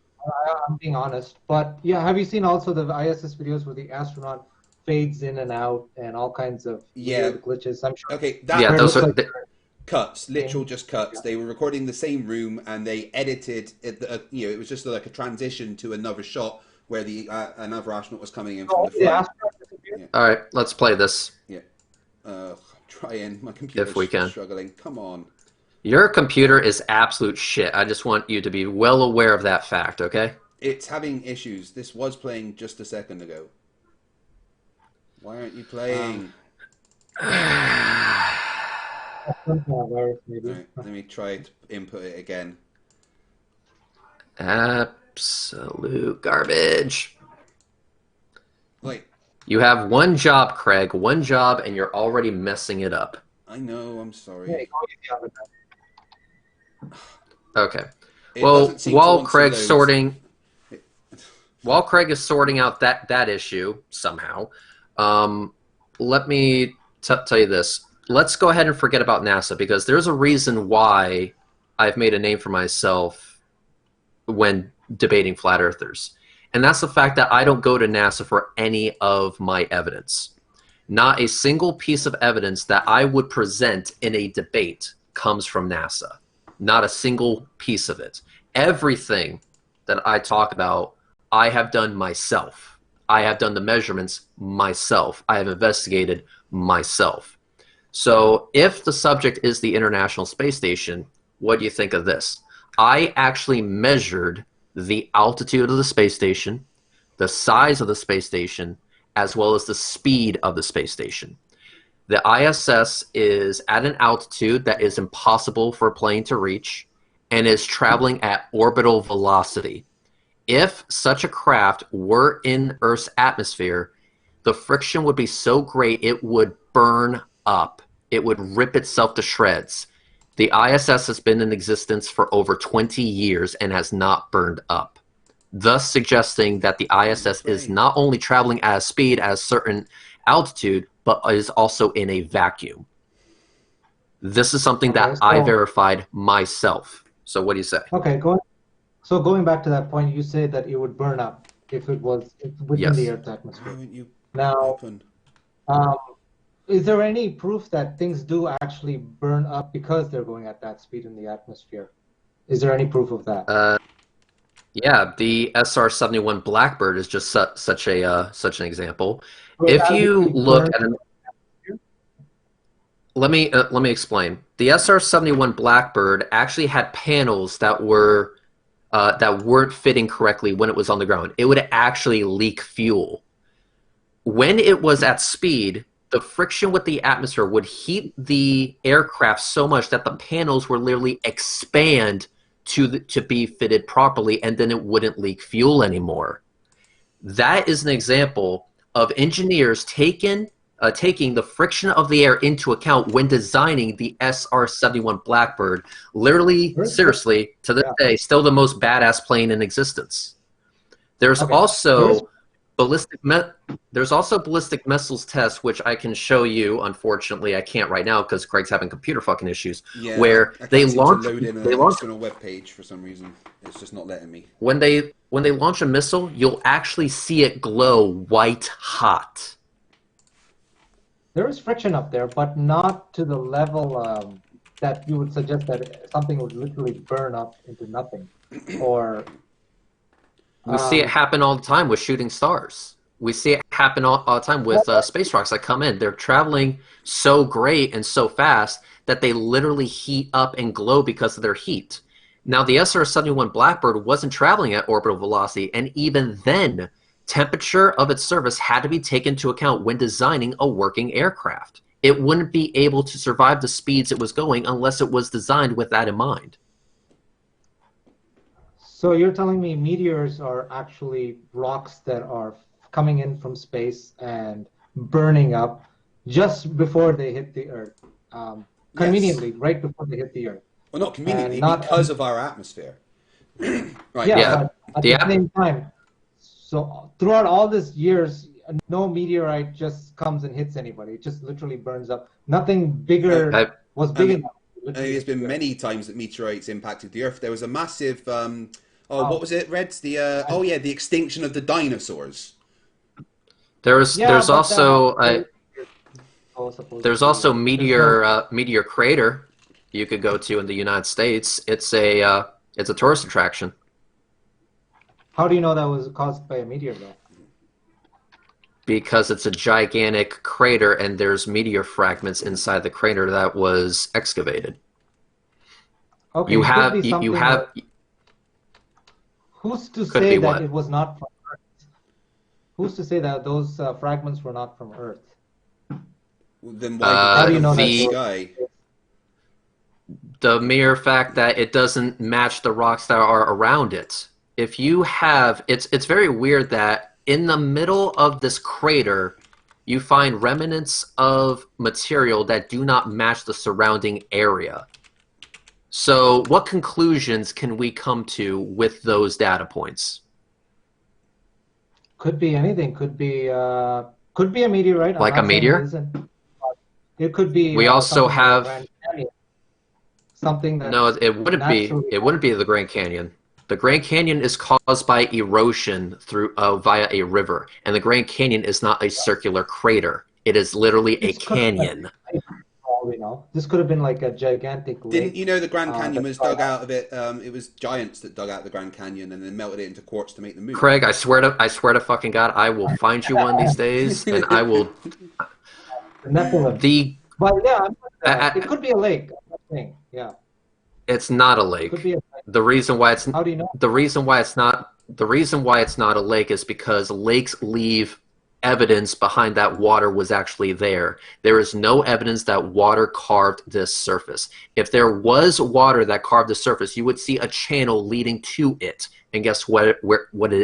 Guess what we're missing? We're missing any sort of channel, any sort of spring, any sort of water source. Yet around in the middle of a desert, there's this gigantic crater with material in the center of it that doesn't match the surrounding materials. That's not the only evidence we have, by the way. We also have videos from Russia of that gigantic rock smashing through the atmosphere, heating up and literally separating because of the heat.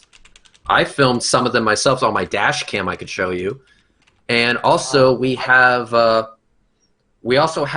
videos during the space shuttle days when the space shuttle was punching through the atmosphere and people are recording the space shuttle as it goes through the atmosphere literally glowing because of all the heat that is being shielded by the tiles. There's multiple pieces of evidence to show that when you go really, really, really, really fast in Earth's atmosphere, you heat up to the point of white hot.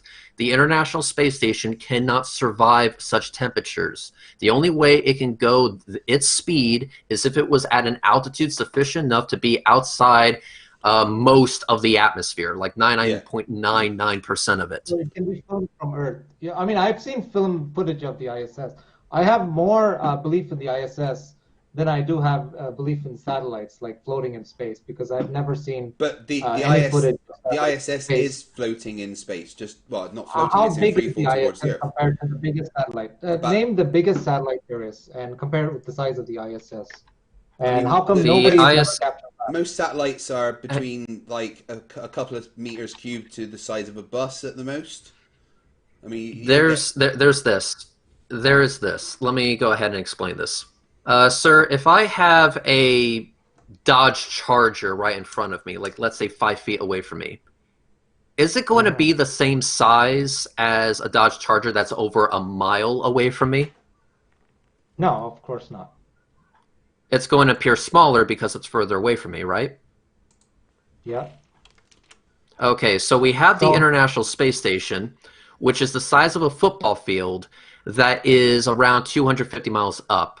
Then we have okay. satellites that are maybe the size of a car, a Volkswagen, if you will, at 22,000 miles away. So not only are they smaller physically, but they're an order of magnitude further away from the Earth than the International Space Station is. Does that But explain there are why you don't satellites see out them there. very easily? But You you don't will see them agree that very there are easily. You satellites need out yeah, there are satellites up there, and we have filmed them. We do satellite tracking on the daily. My friend Astronomy Live has an entire catalog of videos of him filming satellites from his own backyard. And Both especially now with satellites, Elon Musk's Starlink, you know, the amount of yeah, satellites that you can view in the night sky has increased exponentially. I think this year, I'm pretty sure there's been at least one rocket launch every week. Sorry. there. So I'm just yeah. Googling some information. So the nearest satellite, I Can think, is can, like can 36,000 kilometers from Earth's, yeah? like So 36,000 so kilometers. that How far is yeah, ISS? Well, Yeah. what right? ISS is around 400 Yeah. kilometers. And here's the thing, right? If there is a flat Earth, then you cannot be 400 kilometers above traveling at 17,000 miles an hour. There's nothing that would keep you up there, right? It's So, impossible. so Correct. if Reds could show you absolute proof, mathematical proof of not only the position but the size and the speed of the ISS, would that not be enough to convince you that we're on a globe? Because orbital mechanics is the only way that could work. Correct. I'm not disagreeing there is an ISS. I've actually seen the footage and people have presented to me like, but the fact that I have hard time believing is that actual grown people are on it and actually literally floating outside of Earth's our orbit. That's where I draw the line because I don't think it's You don't true have at to all. believe. Yeah. Here's the thing: you don't have to believe that people are actually on it. That's not what that's not what I'm talking about. There's a consequence to it actually existing, occupied or not. The consequences of the ISS existing, whether it's occupied or Yeah. not, is that the Earth is a sphere and the ISS is in orbit around it. The Earth could be flat and the ISS could be just floating around. I mean, that could also be the No, it possibility. cannot. No. No, it cannot. What would be keeping Sonny? What would be keeping it up there? That's a really good question. That I want to actually dive into deeper. What is keeping it up there? What is your answer to that? Oh, Is it on the like a globe. plane? Okay. Like is it, Well, on the No. it's all about Craig. But Craig. sorry, yeah, you go. Craig. You go. All right. What's your name? I want to make sure I refer to you correctly. I just go by Sunny. Okay, Sonny. If you imagine you have a ball, okay? Hold up your hand and pretend like you're holding the ball for me. Okay. Now, throw that ball sideways. This way? Yeah, throw it sideways. Okay. That ball just curved and hit the ground, correct? That ball, because I am thrusting it this way, that's why it goes kind of in a curved. Yeah. You threw it Temporarily sideways curved. and it curved. Yeah. But if I dropped it, it would Yeah. go straight down. Yeah. Correct. If you dropped it, it would go straight down. That is correct. But since you threw it sideways, it curved and hit the ground, correct? Right. Yeah. Now, what if you took that same ball and threw it sideways but even harder? It would still curve and hit the ground, but its arc would be extended and it would land further away from you, correct? Of course, yes. Now let's imagine you're Superman. What if you threw that ball so hard that the curve of its arc matched the curve of the Earth? The ball would always be curving towards Earth, but Earth would always be curving away just as fast. Now let's add another thing. What if we're high enough in vacuum, or pretty close to it, where there is no air to slow it down? Now you're just curving around the Earth over and over and over and over again with nothing to slow you down. You stay like that. That is called an orbit. The ISS is in orbit. It has reached that point of equilibrium between its speed and the gravity of the Earth. Because of that, it goes in a circle around the Earth, but never actually hitting the surface of the Earth itself. So every orbit is a free fall. The moon Correct. is in free fall towards the Earth, but it has a high enough angular velocity that it misses the Earth. The Earth is in free fall towards the sun, but it has a high enough angular velocity that it misses the sun and just keeps going around. That's literally what an orbit is. The reason why astronauts are floating is not because there's zero gravity up there. The reason why astronauts are floating is because they're just in constant free fall. Yeah. That is why they are experiencing zero G, not zero gravity. The astronauts on the ISS actually experience about 88% the gravity that we do here on the ground. It's just that, as Red said, they're in free fall. So that force of acceleration downwards is cancelled out by the fact that they are also falling downwards. So I would like to know, that's why they're staying up there. They're in orbit around the Earth. Now, what mechanism on a flat Earth would allow the ISS to maintain its altitude? Well, I've been doing some research into airplanes, for example, how they actually run. There's a lot of truths to that. Airplanes are actually running on compressed air, like actual. Oh God, no! Oh, jeez. I mean, it's not. I mean, the amount of fuel that it would take to literally lift a plane and the amount of weight, mathematically, it makes really no sense at all. No, It it really makes look at perfect sense. The amount of energy that you get from aviation fuel to make the thrust that you need, it's No.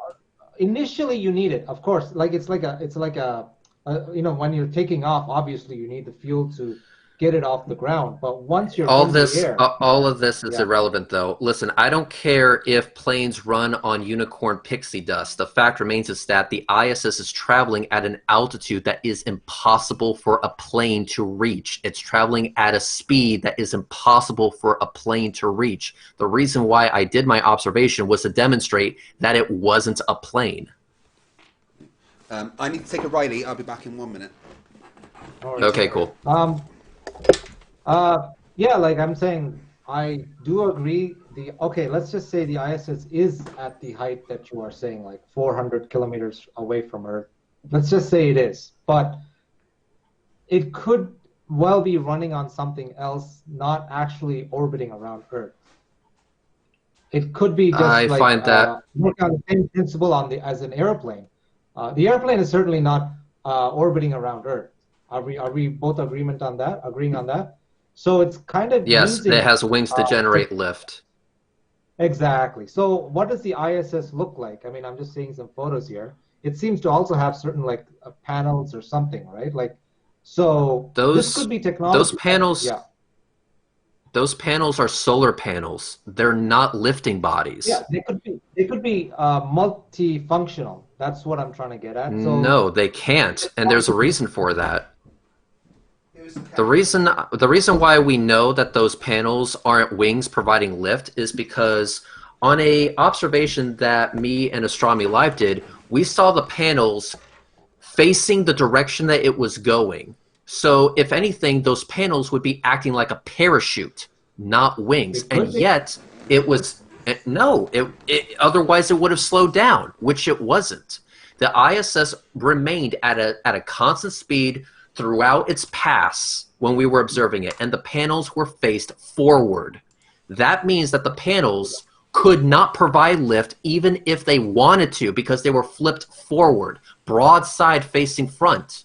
When you see an airplane, you see the planes cut through the you see the plane wing cut through the air, edge on, not face on. So it says here the ISS goes about 7.66 kilometers per second. Yeah. So Correct. 27,600 kilometers per hour. That's Which very would impressive. Be, I mean, it would be that's completely that fast. impossible in atmosphere. It couldn't be Yeah. done. And yet everything looks so and- perfectly still. That astronaut is and- working on it. And Doing just look at the beautiful ISS. Does that look like a plane that could fly? Yeah, look at those solar panels. What- They're definitely providing lift. I understand, but once it's at a certain altitude, I mean the air kind of takes care of itself. I mean, takes care of the. No, it doesn't. movement. How does the air take care of Aerodynamics- itself? Like, please explain. Aerodynamics do not work like that. The air isn't going to magically make any craft stay up in the air. It could be on using technology that has not been fully understood or released to the public yet. There Well, is a- obviously it has been. There is some kind of engine in When there. you have Am I- to- am I right on that? There's an engine When there. when you have to wait a minute, when you have to presuppose like alien levels of tech in order for your conspiracy to I float, didn't what say does that alien. say about your conspiracy? I didn't say about alien. I just said that technology that has not been. I said released to the alien public levels. yet. Okay. Yeah, alien So- levels of technology. If you have to presuppose like some futuristic technology in order for your conspiracy to exist, Okay. what does that say about your conspiracy? Listen, ISS is a very futuristic thing, right? Now, the common person is not. Not really. visiting the It's ISS. like 20-year-old technology. It's not. It's not like they're inviting people and giving people tickets to, hey, let's go ride the ISS. No. But they are. It is very Sonny, alien they are. to the public. This year. No, you they can- select like maybe a high school teacher or. No. This very year you rare. can literally buy tickets to How go much to the is it, ISS. though? They're adding a literal civilian holiday wing to the ISS. How much is it though? How much does it cost? Is Probably quite a Is lot. it feasible? Can I buy it like an airplane ticket? Do you know the No. owner of So- the Cirque du Soleil has been to the ISS twice? The owner of what? Cirque du Soleil. Guy Yeah, if you're worth Laliberté. millions of dollars. Yeah, if you're Um, worth millions of dollars, then yes, I guess. There's a it's video feasible, game but programmer how much- from England that's It been is to the alien ISS. technology, I'm sorry. Here's the thing, though, Sonny. I don't need a ticket to the International Space Station to demonstrate that it exists. I don't care if it's occupied. Again, let's say, for the sake of argument, that it's not occupied. Fine, I'll give that to you on a silver platter. That doesn't change the fact that the ISS exists and it is operating in a way that is impossible for an aircraft to mimic. I never said it doesn't exist. I never said that. I've actually seen footage of, Yeah, people but have the taken with ISS their is telescope.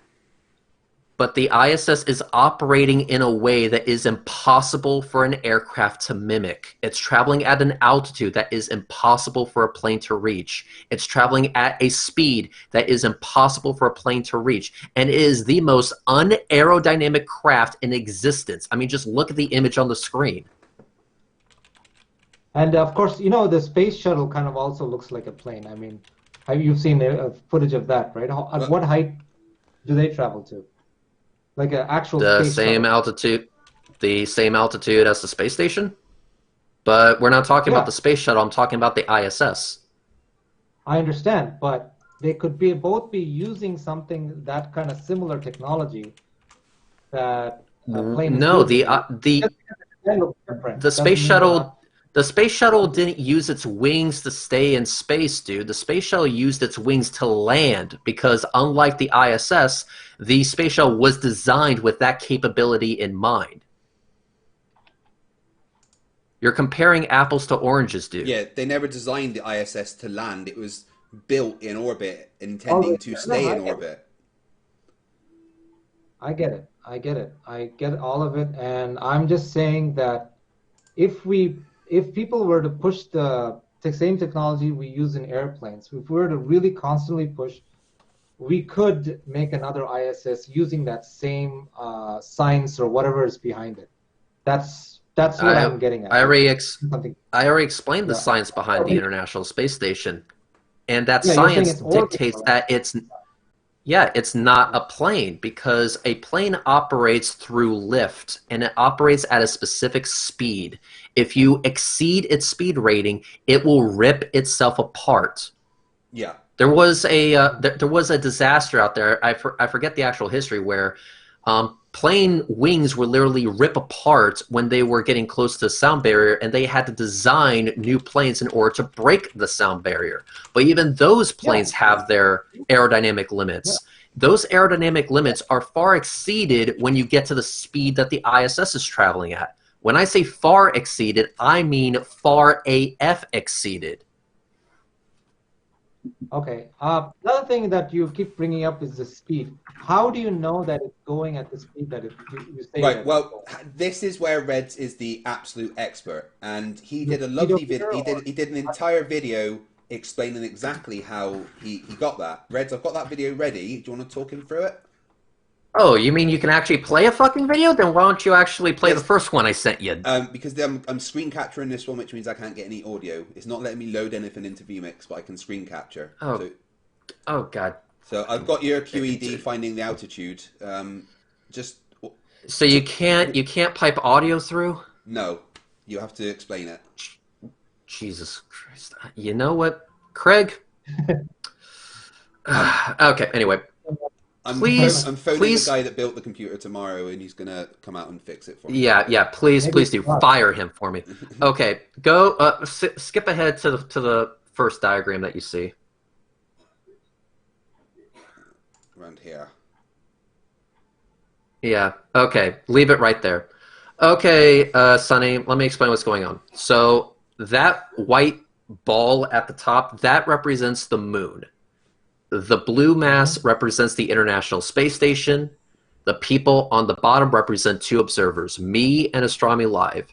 And the dotted lines represent our line of sight. Do you see how they cross at the International Space Station, and as they continue, they end up on different parts of the moon? Yeah. Okay, this is called parallax. All right, Craig, please continue. Just hit play and just let it play. Okay. Okay. So this represents the observation we made on the night of the transit, where the ISS went in front of the moon. Now, it's the exact same thing when you hold your finger and you blink between your eyes, and you can see your finger move relative to the background. That's because your eyes are not in the same spot. They're obviously separated a bit, and so you have depth perception. That's how depth perception works.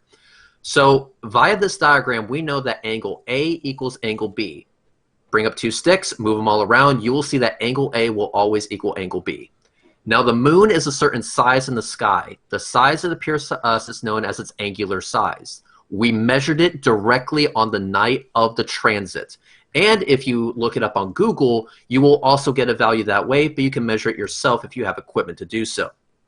We measured it to be 0.52 degrees wide as seen from Earth. With that in mind, we can align our two observations together. See how there's a separation between our two vantage points? So I filmed the space station on one side, and Astronomy Life filmed it going down another side. Again, the two lines crossing and ending up on different sides of the moon. With this, we were able to do a bit of pixel counting and get a value for the degree of span between the angular size of the moon and the degree span. When we did that, we got a value of 4.29 to 1. So for every lunar diameter we had 4.29 track spans to work with. So take 0.52 degrees, divide by 4.29, and we get a value of 0.1212 degrees. And because angle A equals angle B, that means B is also equal to 0.1212 degrees. Now that we have angle B, we can find our baseline. That's the distance between me and Astronomy Live. If we use Google Earth to find that distance using the ruler tool, where you can click this spot and that spot, we get a value. Our distance between ourselves was 1.11 kilometers apart. So that is the baseline of our triangle. So all we have to do is take the triangle that we built, a baseline of 1.11 kilometers and a parallax of 0.1212 degrees, cut it in half to make it a right triangle, and we can get the distance that the ISS was from us, being the observers, to itself. We can know its distance it was from us. So 0.555 kilometers divided by the tangent of 0.0606 degrees gives us a value for x, the x on the right triangle, of 524.73 kilometers. That's how far away the space station was from us at the time of the observation. But there's another thing that we can do. We figured out that we were also looking up at the sky at a certain elevation. Astronomy Live's telescope has a dial on the side of it that gives us that measurement. When we looked at the side of his telescope, we saw that we were looking up at 53 degrees. That is the dial you see on the side of the LX200 telescope at the time of the observation. And yes, his telescope was leveled when we started our observation. So that means we can build another right triangle. So we have 524.73 kilometers times the sine of 53 degrees, the value we just measured, and we get a value for its altitude. That altitude we got was 419.06 kilometers, or 260.39 miles in altitude. Even rocket planes don't have the ability to reach that altitude. Craig, can you shut the video off? What we were able to do then is we were able to use how fast it transited the moon to figure out its speed. Since we know how far it was away from us, we know that this amount, this degree of span, equals a certain distance, and it traveled that distance in a certain amount of time. What is speed? Speed is distance over time. We figured out the distance, we know the time because of the frame rate of the video, so we were able to get its speed, and its speed was just over 7 kilometers per second. Wow. Mic drop. Wow. I am very... Well, but the chat is speaking for me at this point. But well, what that is evidence that there is something that mathematical is up there. Yeah, which is, maths is the only place that proof exists. So that is literal proof that there is something above us at over 260 miles, traveling at a speed that's impossible for any aircraft to travel. And the implication of that is that it has to be in a vacuum of some kind, in some kind of freefall, which is an orbit. And the implication of that is an orbit. The implication of that is that the Earth can't be flat, because exactly, if you say the Earth is flat and it's up there doing those speeds, well, what is making it do those speeds, and what is keeping it up there? Okay, and also since we can't play a video, what I'm going to do is this. I'm going to post a video for you, Sonny, in the live chat right now. Okay. So if you go to the live chat of this video, I will post it there. The title of the video is "Why Did the Spacesuit Helmet Link?" And it is explained by an actual astronaut in space with the defective helmets, showing you exactly what happened. So if we can't play it on stream, I will at least post it in the live chat so you can see it for yourself on your own time. I really appreciate that. I'm going to save it. But yes, the ISS via my own observation demonstrates that it is not a plane, it is in space, and it is traveling at a ridiculous speed. Like it's booking. It's going, yeah, it's going fast. Oh, by the way, I mean, I know you don't want to. I mean, you said that there's no humans in there. Like, we'll just leave it at that. But I mean, the ISS feeds the astronauts or whatever that's in the ISS. They don't seem to really have any. They seem to be very still and perfectly. There doesn't seem to be that kind of movement. Have you noticed that in the videos? It's very still. Why would they be? Yeah. Why would there be any going at that speed? If you're traveling at the same speed as the ISS, why should you expect to be moving relative to the ISS? And if there's no turbulence or air resistance in space to call bumps and discomfort, Why would you expect to see Oh, it's such in perfectly footage smooth. from the Yeah. ISS? If you're in an airplane that's traveling at what, like 600 miles an hour, do you get stuck to the back of that airplane? Are you thrown all over the place because the 600 miles an hour is pretty fast, right? But you Yeah, don't but feel it because that airplane travels at a constant speed unless there's some turbulence or you go into land. But when you're Yeah. at cruising altitude, it's perfectly level and not bumpy. That's because you are traveling the same speed as the plane. Same for the astronauts in the ISS. They have the same angular momentum that the ISS has. They are traveling at the same Correct. speed of it, so they wouldn't feel anything. And as there's no atmosphere or anything to slow down or cause turbulence, it's going to be really smooth. There's no reason that they should be getting thrown around. But again, all this is completely irrelevant because I already accepted, for the sake of argument, that there is no astronauts in space. Fine, we'll go ahead and do that. But why? What do you think of the observation that I did myself, keeping in mind that I did not go to NASA for any of the data points? What do you I think of understand. my I observation? respect that. I really do respect that, how much work you put into this. And I'm not disagreeing with any of your mathematics at all. And for all I know, the ISIS could be going at that speed and at that distance. But, we were able to bring it. And I've seen, and as I said, I'm not disagreeing with what the ISS is doing. It's just that in relation to this flat Earth, again, since we're on that topic, this could all, and I've been telling Craig this and Team Skeptic as well, all of this could work perfectly well on a flat map. But And the only say I thing disagree. that you make Yeah. Sonny, when you make a claim like that, you need to be able to tell us Yeah. how the ISS would be 260 well, I'm miles trying to above say us. it like air compressed air or some kind of technology that is not really being used. Okay, how many ISSs are there? There's just one, right? There's one. One. Can we all agree on China that? are working on their own There's- space station. Yeah, they're all, somebody's always working on it, but right now there's only one. And when was that launched? About Which year? 20 years ago. Yeah, so in 20 years, The first segment was launched back in 1998. Yeah, so 1990. 22 So years ago. That's quite a long time. So you'd think that, I mean, in all those years, they would have developed a number of ISSs, right? But there's always just that one. Why would they? Any That's idea? why would you need, hang on, why would you need multiple ISSs when one will do the job just fine as an orbiting laboratory? Yeah, do you know what the job of the ISS is? Do you know why it's there? What its actual purpose is? To observe.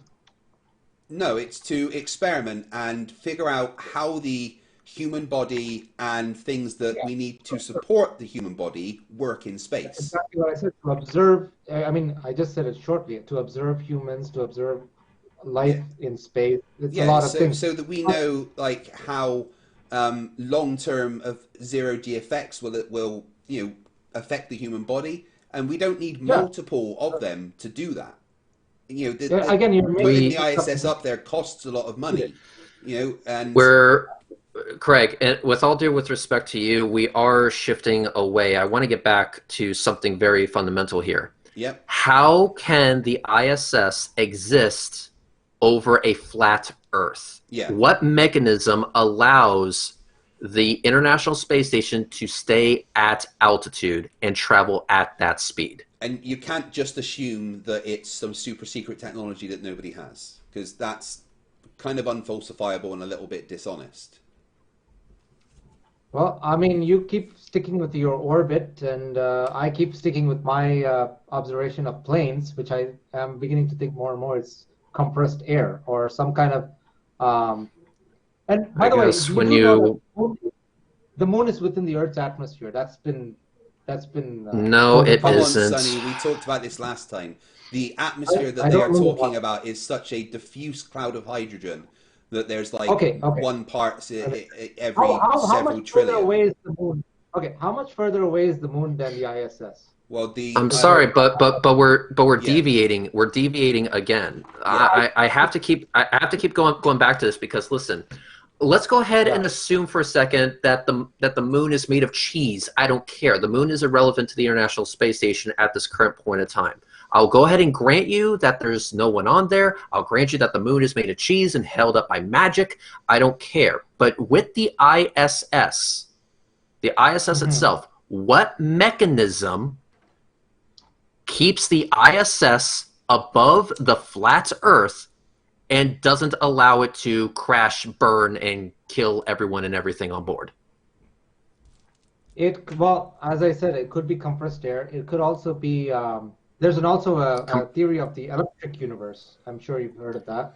Like if it's The something compressed. like Okay, what about compressed air though? Yeah, let's what stick with the what compressed about? air. So, are you claiming that compressed air can make a aircraft travel at 17,000 miles an hour? I'm not. I would it love could to be. see some maths to back that up. I can't prove that. Sorry, no, I cannot prove Okay. that. But after a certain altitude, yeah.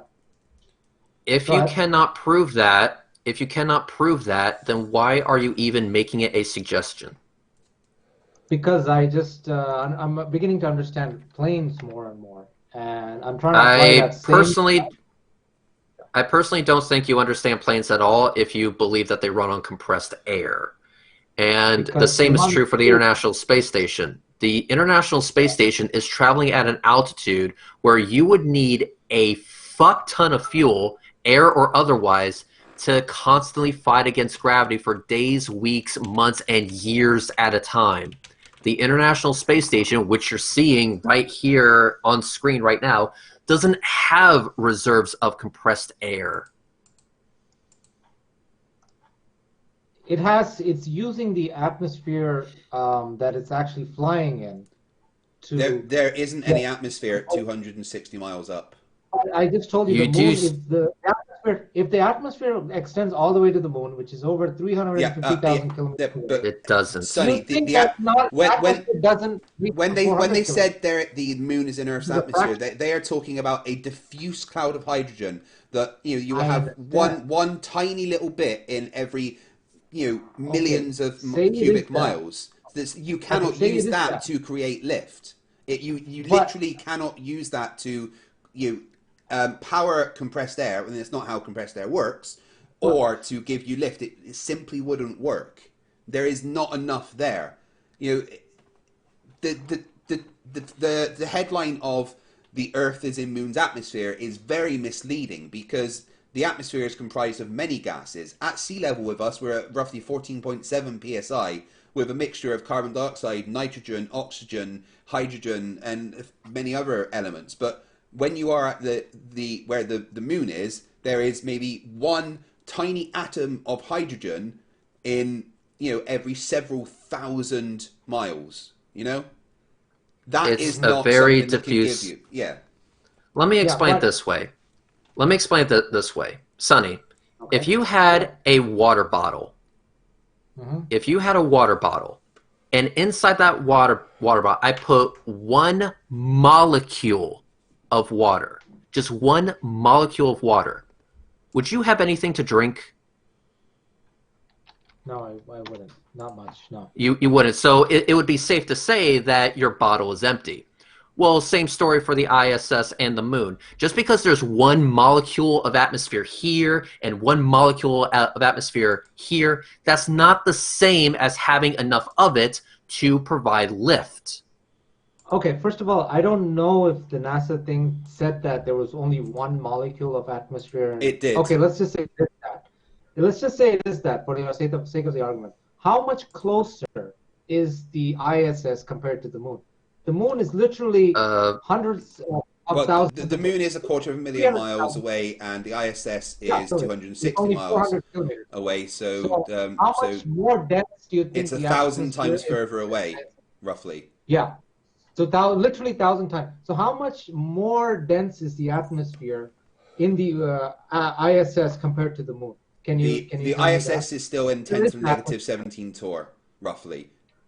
It's Yeah. For all practical purposes, both are in vacuum. The super minute amount of drag is literally negligible for the most part. It does require the ISS does require a reboost every now and then, but for what we're talking about right now, it's negligible. Yeah, but still, when they make certain claims like that, it's really, first of all, it's very misleading. Let's all agree on No, that just because don't read the headlines. Don't stop at the title. read the why make entire story. Read the whole thing. why make headlines like that? Because the average Joe is not going to do this kind of research. Well, you Let's don't have face to. it. You don't have to Well, research. You that's just have to read the entire story.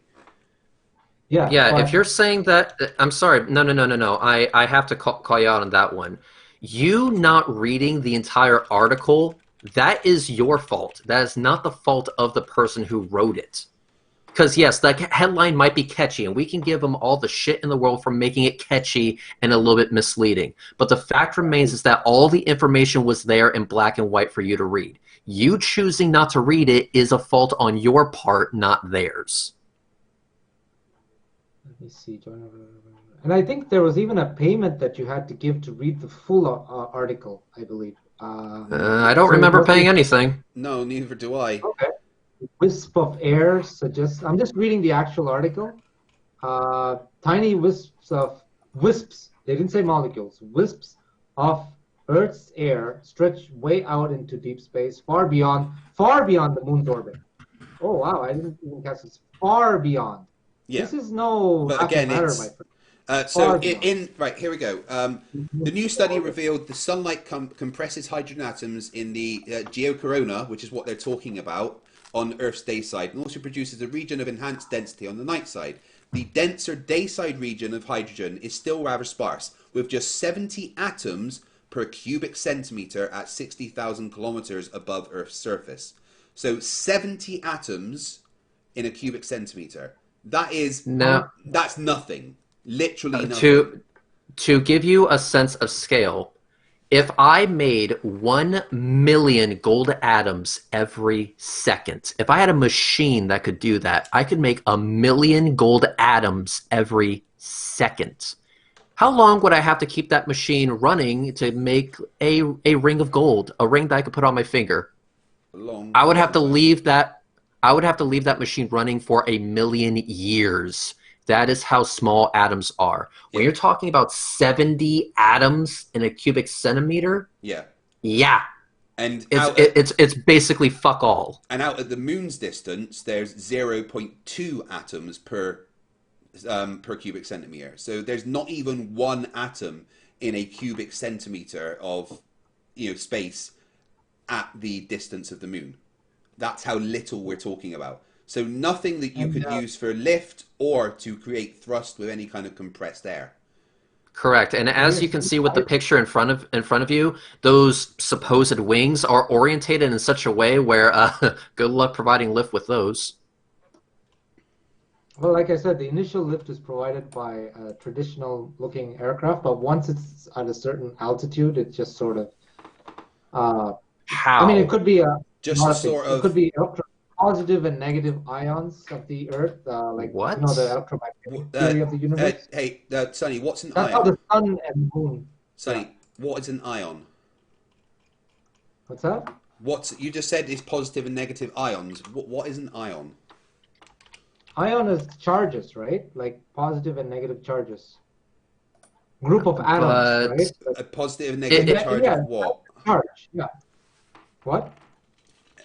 Are you saying it's magnetism that the reason that the ISS stays up there? It could be, because in the flat Earth map. You do know that such magnetism, if we had a magnetic field that could provide that much strength to keep the ISS, at that altitude and traveling at that speed, we would be able to take that. We would be able to detect that very easily with ground-based equipment. You do know that, right? I know that, but at that altitude, maybe they're using some charges in the atmosphere. As you go higher, air becomes different, right? Do we all agree on that? Different in what The air way? molecules Different. Yeah, different in what way? It gets thinner. For example, the atmosphere It gets thinner. Yes, Yeah. which means Which if the air gets thinner, if the air gets thinner, then you do not have that medium to provide lift. And as Fight the Flat Earth was showing on screen, those supposed wings were orientated in such a way where no lift could be generated in the first place. If anything, it would result in drag, lots of it. There's less drag actually as you go up because the air is Yeah, thinner. but if There's it were Yeah. encountering air as you claim it does a few times already, then the panels being orientated in this way would be a disaster. The fact that the solar panels can be orientated in any way it needs to get power shows that air is not a factor when it comes to the International Space Station. It could be. It could. Maybe it is the orbit. But I'm just saying the evidence is well, not. Well, There's- there isn't any Occam- evidence, yeah, and I think Hitchum's razor is even more appropriate than Occam's razor here, right? Because Yeah. any evidence, any claim made without evidence can be dismissed without evidence, and there frankly is no evidence that the ISS is powered by magnetism, compressed air, or anything like that. It's physically impossible for any of that to be true. So the entire claim can just be dismissed.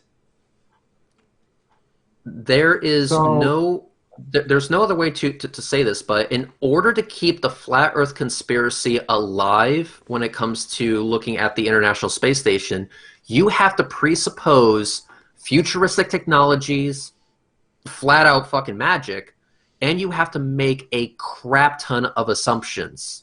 There's no need to go that far. The very moment you start struggling to figure out a solution to this problem, maybe the solution you're trying to find doesn't exist, and your problem is an unsolvable one. Therefore, the problem is not that you are struggling to find a solution. The problem is with the thing you're trying to prove in the first place. Maybe the thing you're trying to prove has no proof to it because it doesn't exist. And the other thing is, we don't have to invoke any secret technology, unknown magnetism, or magic compressed air for the ISS to work on the globe model. It works perfectly within the physics of the globe model with no issues. Correct. We were able to do this observation. We were able to make the measurements. We were able to do all of this without NASA having a hand in it at all. Anyone who says that we just parrot what NASA tells us doesn't know what they're talking about. Yeah. You can do this observation yourself. You don't need me. You don't need Fight the Flat Earth, and to be quite frank, no one does, because fuck that guy. But the fact remains is that you can do this observation yourself. You can see it for yourself. Do not allow the flat Earth conspiracy to blind you to the beautifulness that is reality. Reality is a breath of fresh air.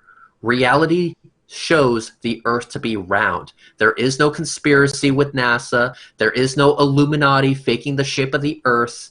You are living on a sphere, and that has been demonstrated in multiple ways, not by NASA, but by two shitheads on the internet with way too much time on their hands. Okay. Have you seen those footage of the, maybe this is a bit off topic, but have you seen those footage of the satellites being launched by air balloons? Have you seen those? Yeah, they're not satellites. Yeah. They're like weather monitoring stations. There's literal things called satamoons. I thought it was quite interesting. Just because something exists does not mean another thing doesn't exist, Sonny. And I think some children or something found a satellite with some balloons attached to it. So. Yeah, again, weather monitoring stations and. Understand, but listen, whatever the shape of the Earth is, I don't like to cause tension really, because there's enough of that in the media with all the fear. You can believe in the globe, you can believe in the flat Earth, but the important thing is the debate is out there, and you see where we're coming from. There is no right? debate. No, I don't. Again, I don't see where you're coming from. Earth atmosphere extending to the moon, all this stuff. All along, flat earthers have been saying, the moon is within the Earth's atmosphere, and NASA comes along and says, "Hey, the atmosphere extends to the Earth, but read the fine details. It's the atoms." No, not fine details. That was the entire paper. And NASA NASA didn't make the title. You realize that NASA aren't the one that write the news. It's people that write the news that So want that's the to European get headlines. space. Yeah, but The European space they is weren't the in ones that accordance with. wrote the headlines. They weren't the ones that wrote the bits for the news. That was some kind of communicator, someone whose job it is to write stories and have a catchy I headline never so people would communicated click on it. like, Um, like when the you Astro and all you have to do is actually read about the details, and you realize it's not talking about the atmosphere that we breathe. It's The devil is in the details, as they say. well, I yeah, agree the devil is in the you details, which have is why to. I'm shocked that you're not reading the details. You're No, no, reading. that's the thing. You're, The devil is in the details. God is very is he's everywhere. He doesn't have to prove himself. You Why and not? I the talking is proof of God. I don't. The But the very devil moment has you eyes. invoke, I'm sorry, Go but ahead. the very moment you bring God in, you lose me, because God is irrelevant to this discussion. You can demonstrate the curve of the earth, the shape of the earth, no matter what religion you are. I don't care if you're a Buddhist, a Muslim, a Christian, a Jew, whatever your religion is. Geometry is the same for everybody. It doesn't care about your religion. It doesn't care what you believe in. Use geometry and let the geometric facts of our reality speak for themselves. You don't need God or Jesus or anything like that. You need geometry for a lot of great things. I mean, this very apartment building that I'm living in is thanks to geometry and a lot of years of construction and all that Hey, do you know one discoveries. Wonderful. calculation they had to take into account for building pretty much anything? Yeah, it's the flat Earth. Stationary Earth. No. It's gravity. Doing it with all You literally cannot build things without knowing the acceleration from gravity. Really, is that true? Yeah, because otherwise, how are you going they to don't calculate take weight? temperature of How are you Earth going to into calculate weight consideration. loads? How are you going to calculate how much strength and something you need in something to hold something up? You need to know the acceleration by gravity, which gives something its weight. Gravity Because or buoyancy is more. what's the There equation? is no. What's the equation There for is. buoyancy?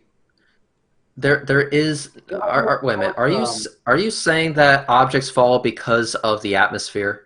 Is that what I'm hearing? Well, whatever's more dense than the atmosphere tends to fall down, and whatever's lighter than Why? air tends Let to me float. refresh. Let me rephrase the question. Is the atmosphere providing the directional influence of whatever object you drop? So, The for example, vector. if I have a ball and I let it go, Mhm. is it the surrounding air that forces that ball to drop? It's because it's denser than the air. Yes, because it's denser. It Okay, falls down. That's so the surrounding air provides the directional influence, correct?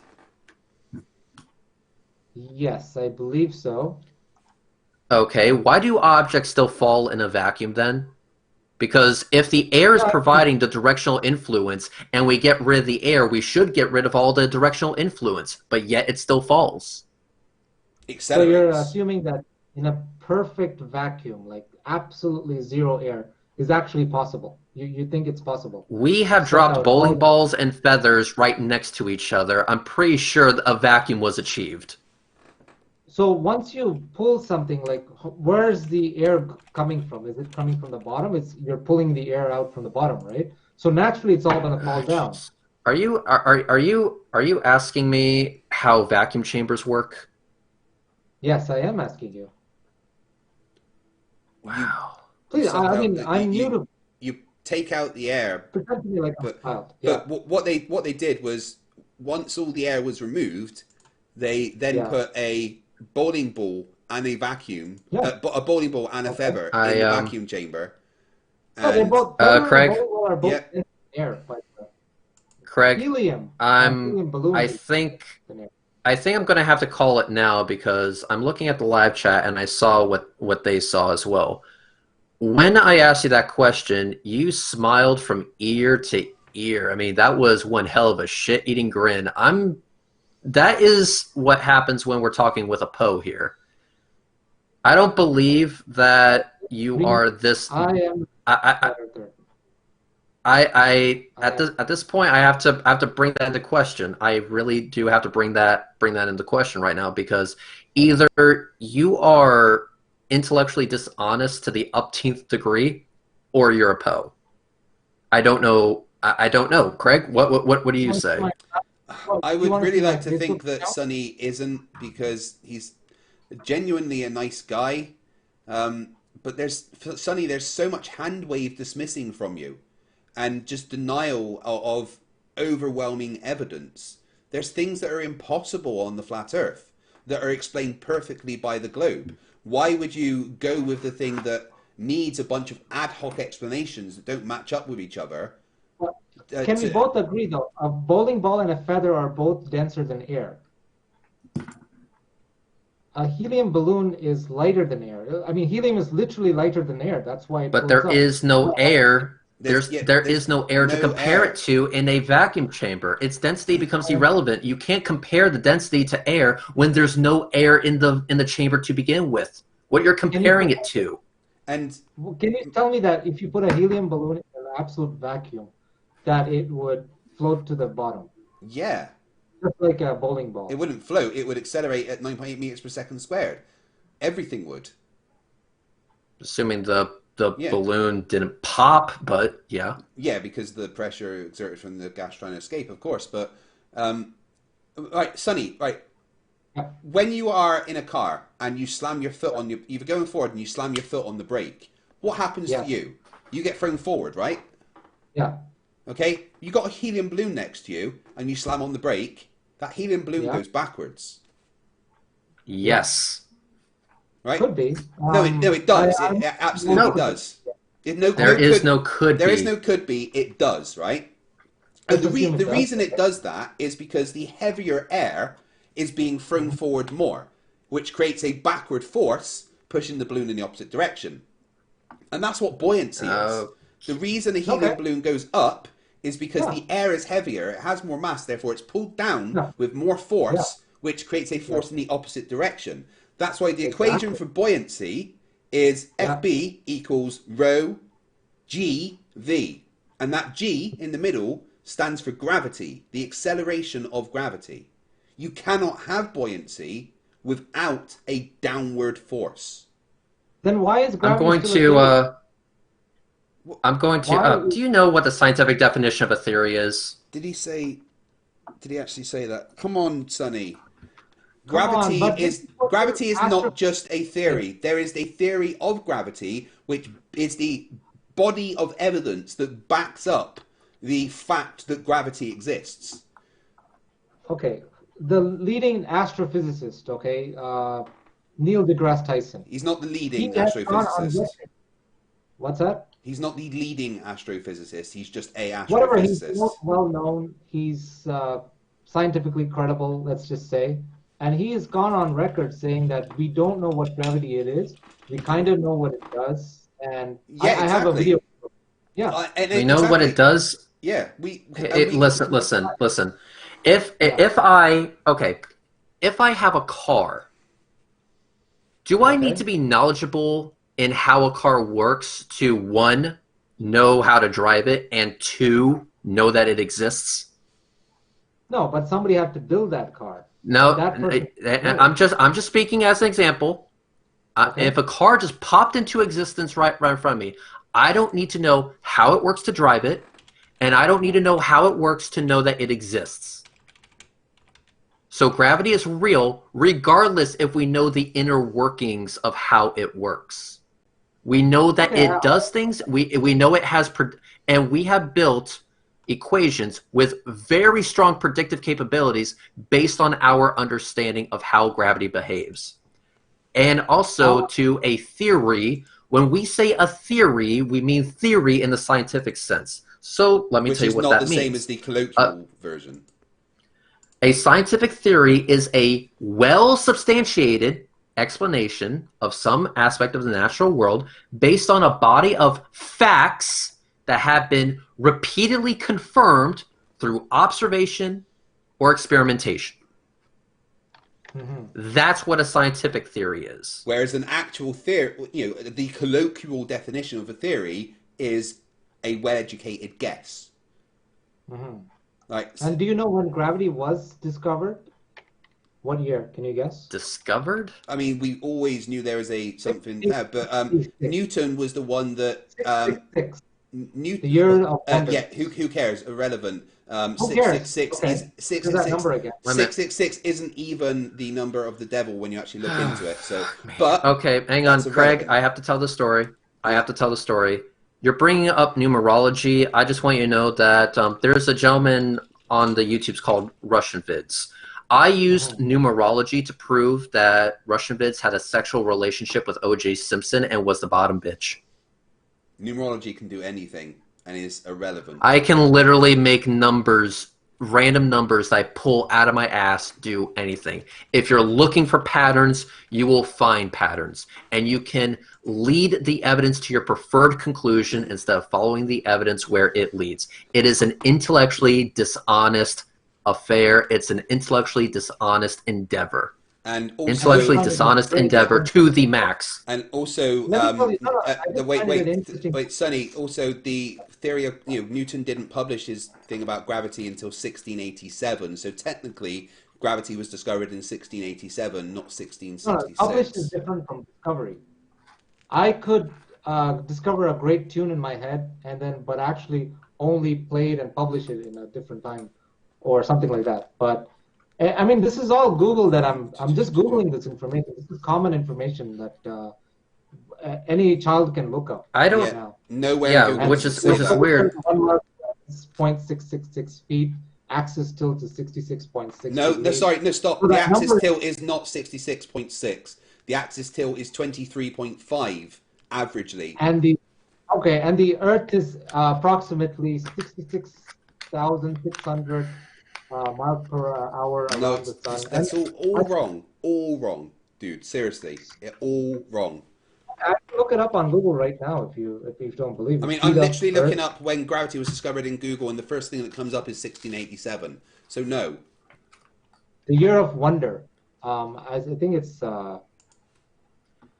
Okay, if we're going down the numerology rabbit hole, then I think I'm just going to duck out, because now what we're doing is we are going down a rabbit hole that is intellectually dishonest in nature. Yeah.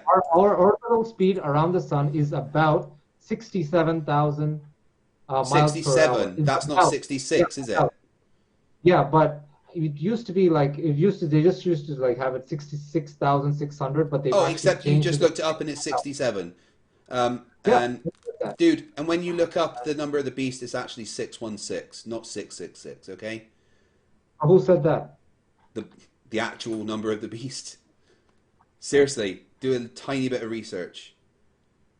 It's like let's find conspiracies surrounding the number 23, 13, 666, 33, 42. There's conspiracies surrounding all sorts of numbers. Just because there's a catchy number does not mean that there's a conspiracy attached to it.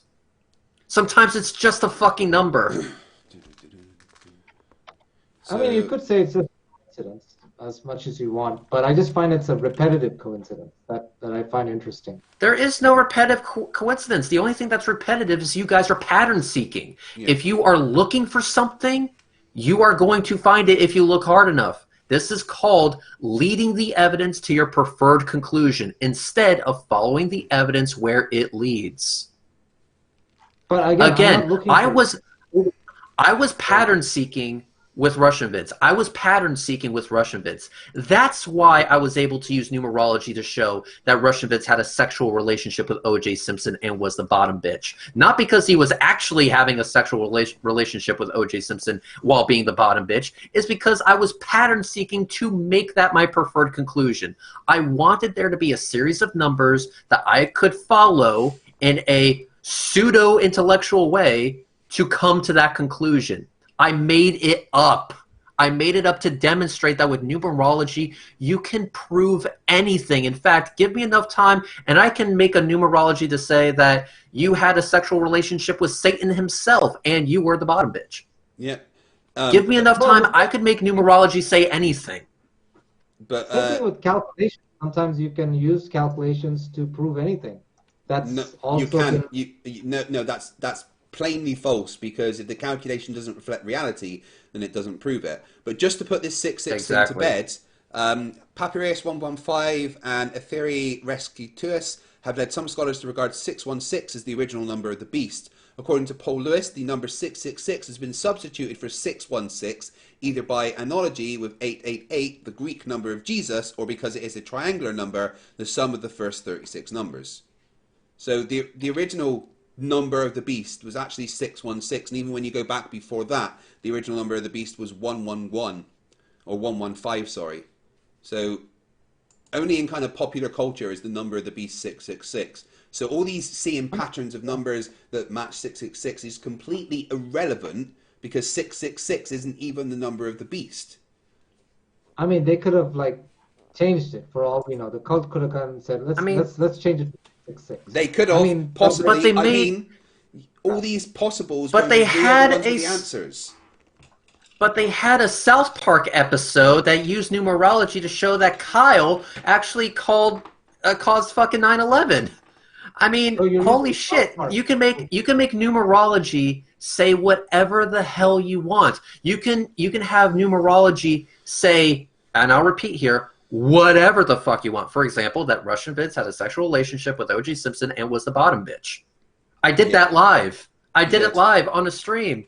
It's hilarious as hell. I recommend you watch it, but it just demonstrates that you can use numerology to prove anything. This has nothing to do with the actual observations that I made. This has nothing to do with you demonstrating how a craft can stay in the sky traveling at 4.7 miles per second with compressed air or pixie unicorn dust.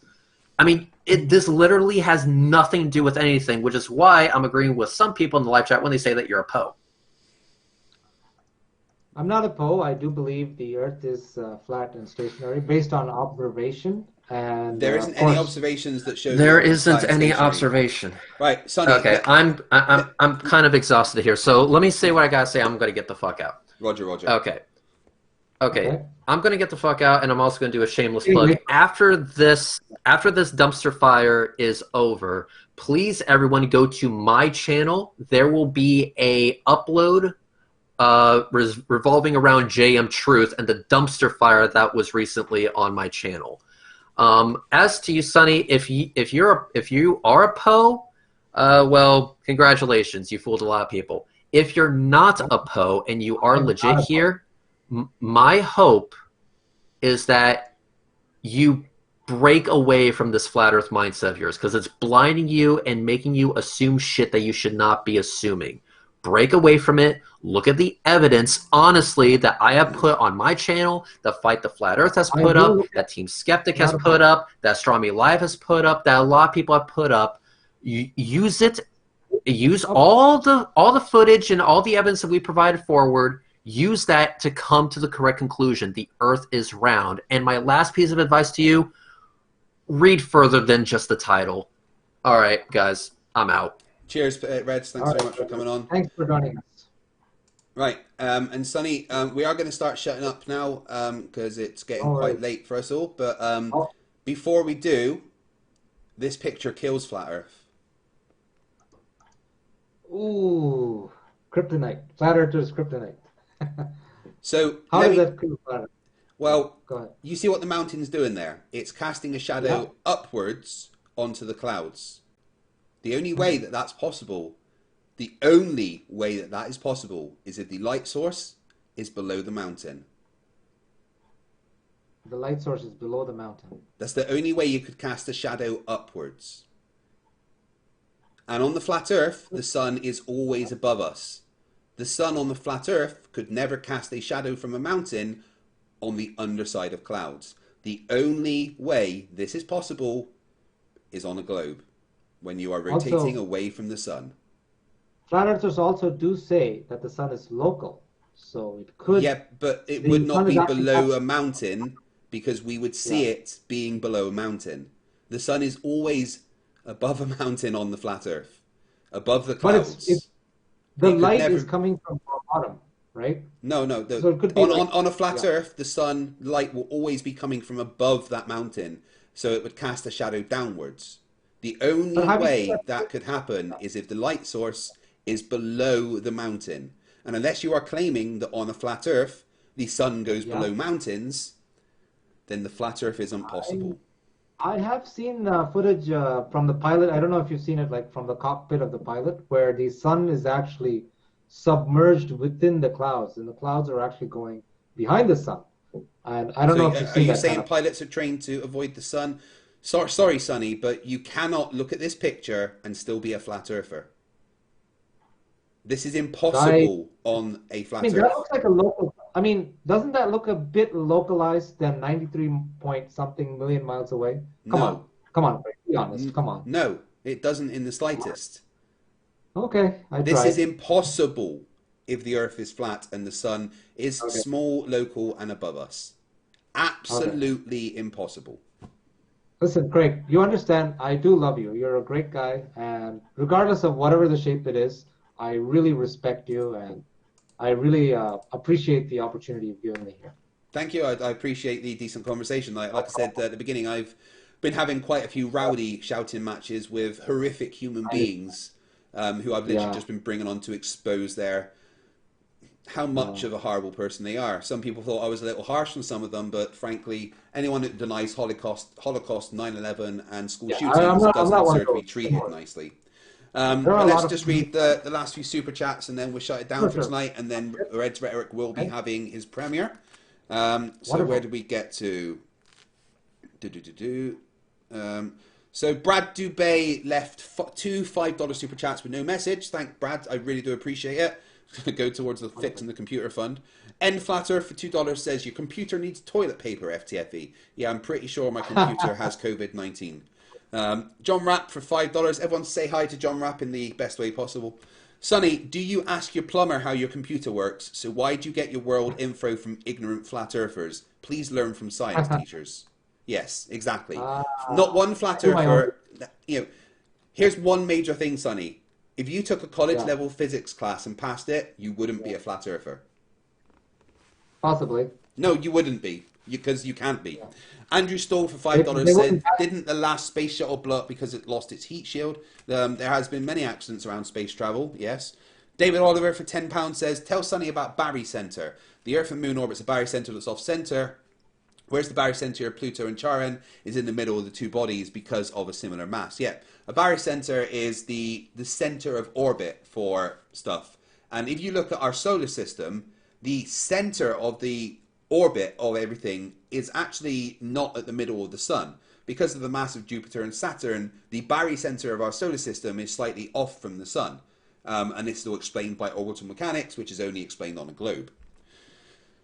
N Flat Earth for $2 says 11 frames. Yes, Reds, the 11 frames. Noga for $1.99 says, okay, but what if drinking game is in order? Yeah, Sonny, honestly, that's a lot of what you Yeah. said. Yeah, but what if? With then nothing to back up what you What if? said. What if I'm right though? What if God exists? What if it's a Then flat there Earth? would be some Hey. evidence of it. There would be some evidence. And there isn't. I Jackalope love you guys. Herdmaster for $2 says, I'm tired, so I'm out. The Earth is round. Hi, Reds. Thank you very much. Stephen McFarlane for £2. Thank you very much. Ask him to swear on his Bible that he is not a Poe. No, I'm not going to Oh, I force can do that anyone. right now. I have the Bible behind me. Go on Would you then. like me to do it? Yeah, if you Yeah, want. I will do it. Yeah.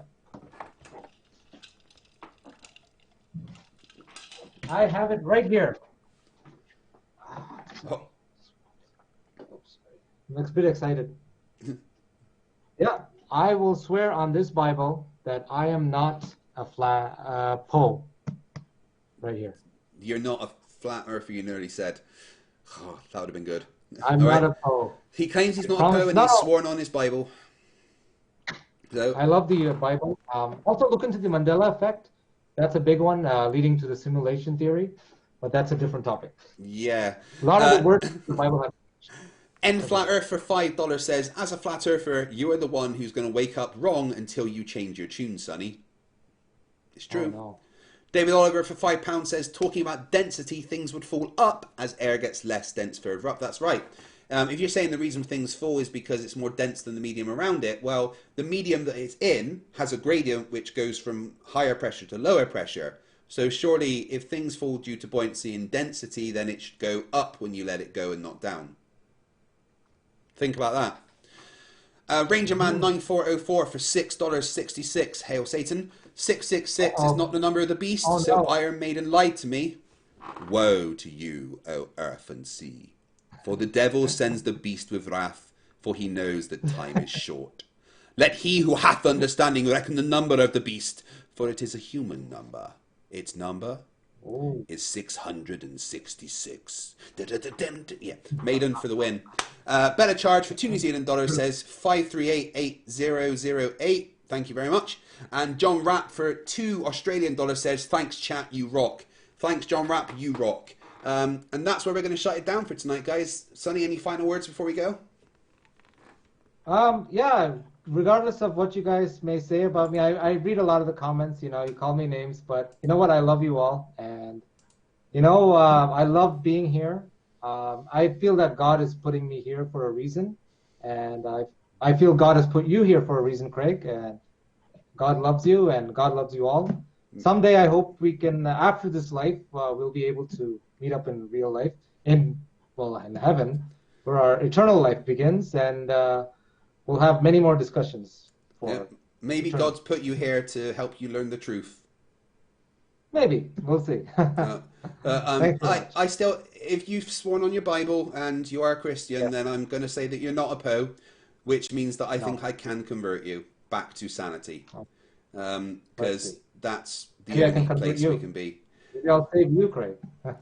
Well, there would need to be some evidence for the flat Earth first. So that's what I've got to say. But yes, Reds has been spamming his link to his premiere in the chat. Everyone go over there to watch it. And remember, first, before I go, tomorrow I am hosting a debate between MC Toon and David Muniz, who was one of my very first Flat Earth opponents and one of the reasons I started my YouTube channel. So come back tomorrow night for that. But in the meantime, remember, stupidity is not a right. Sonny, stupidity is not a right. Fight the Flat Earth. Fight the flat. Fight the flat. Fight the flat.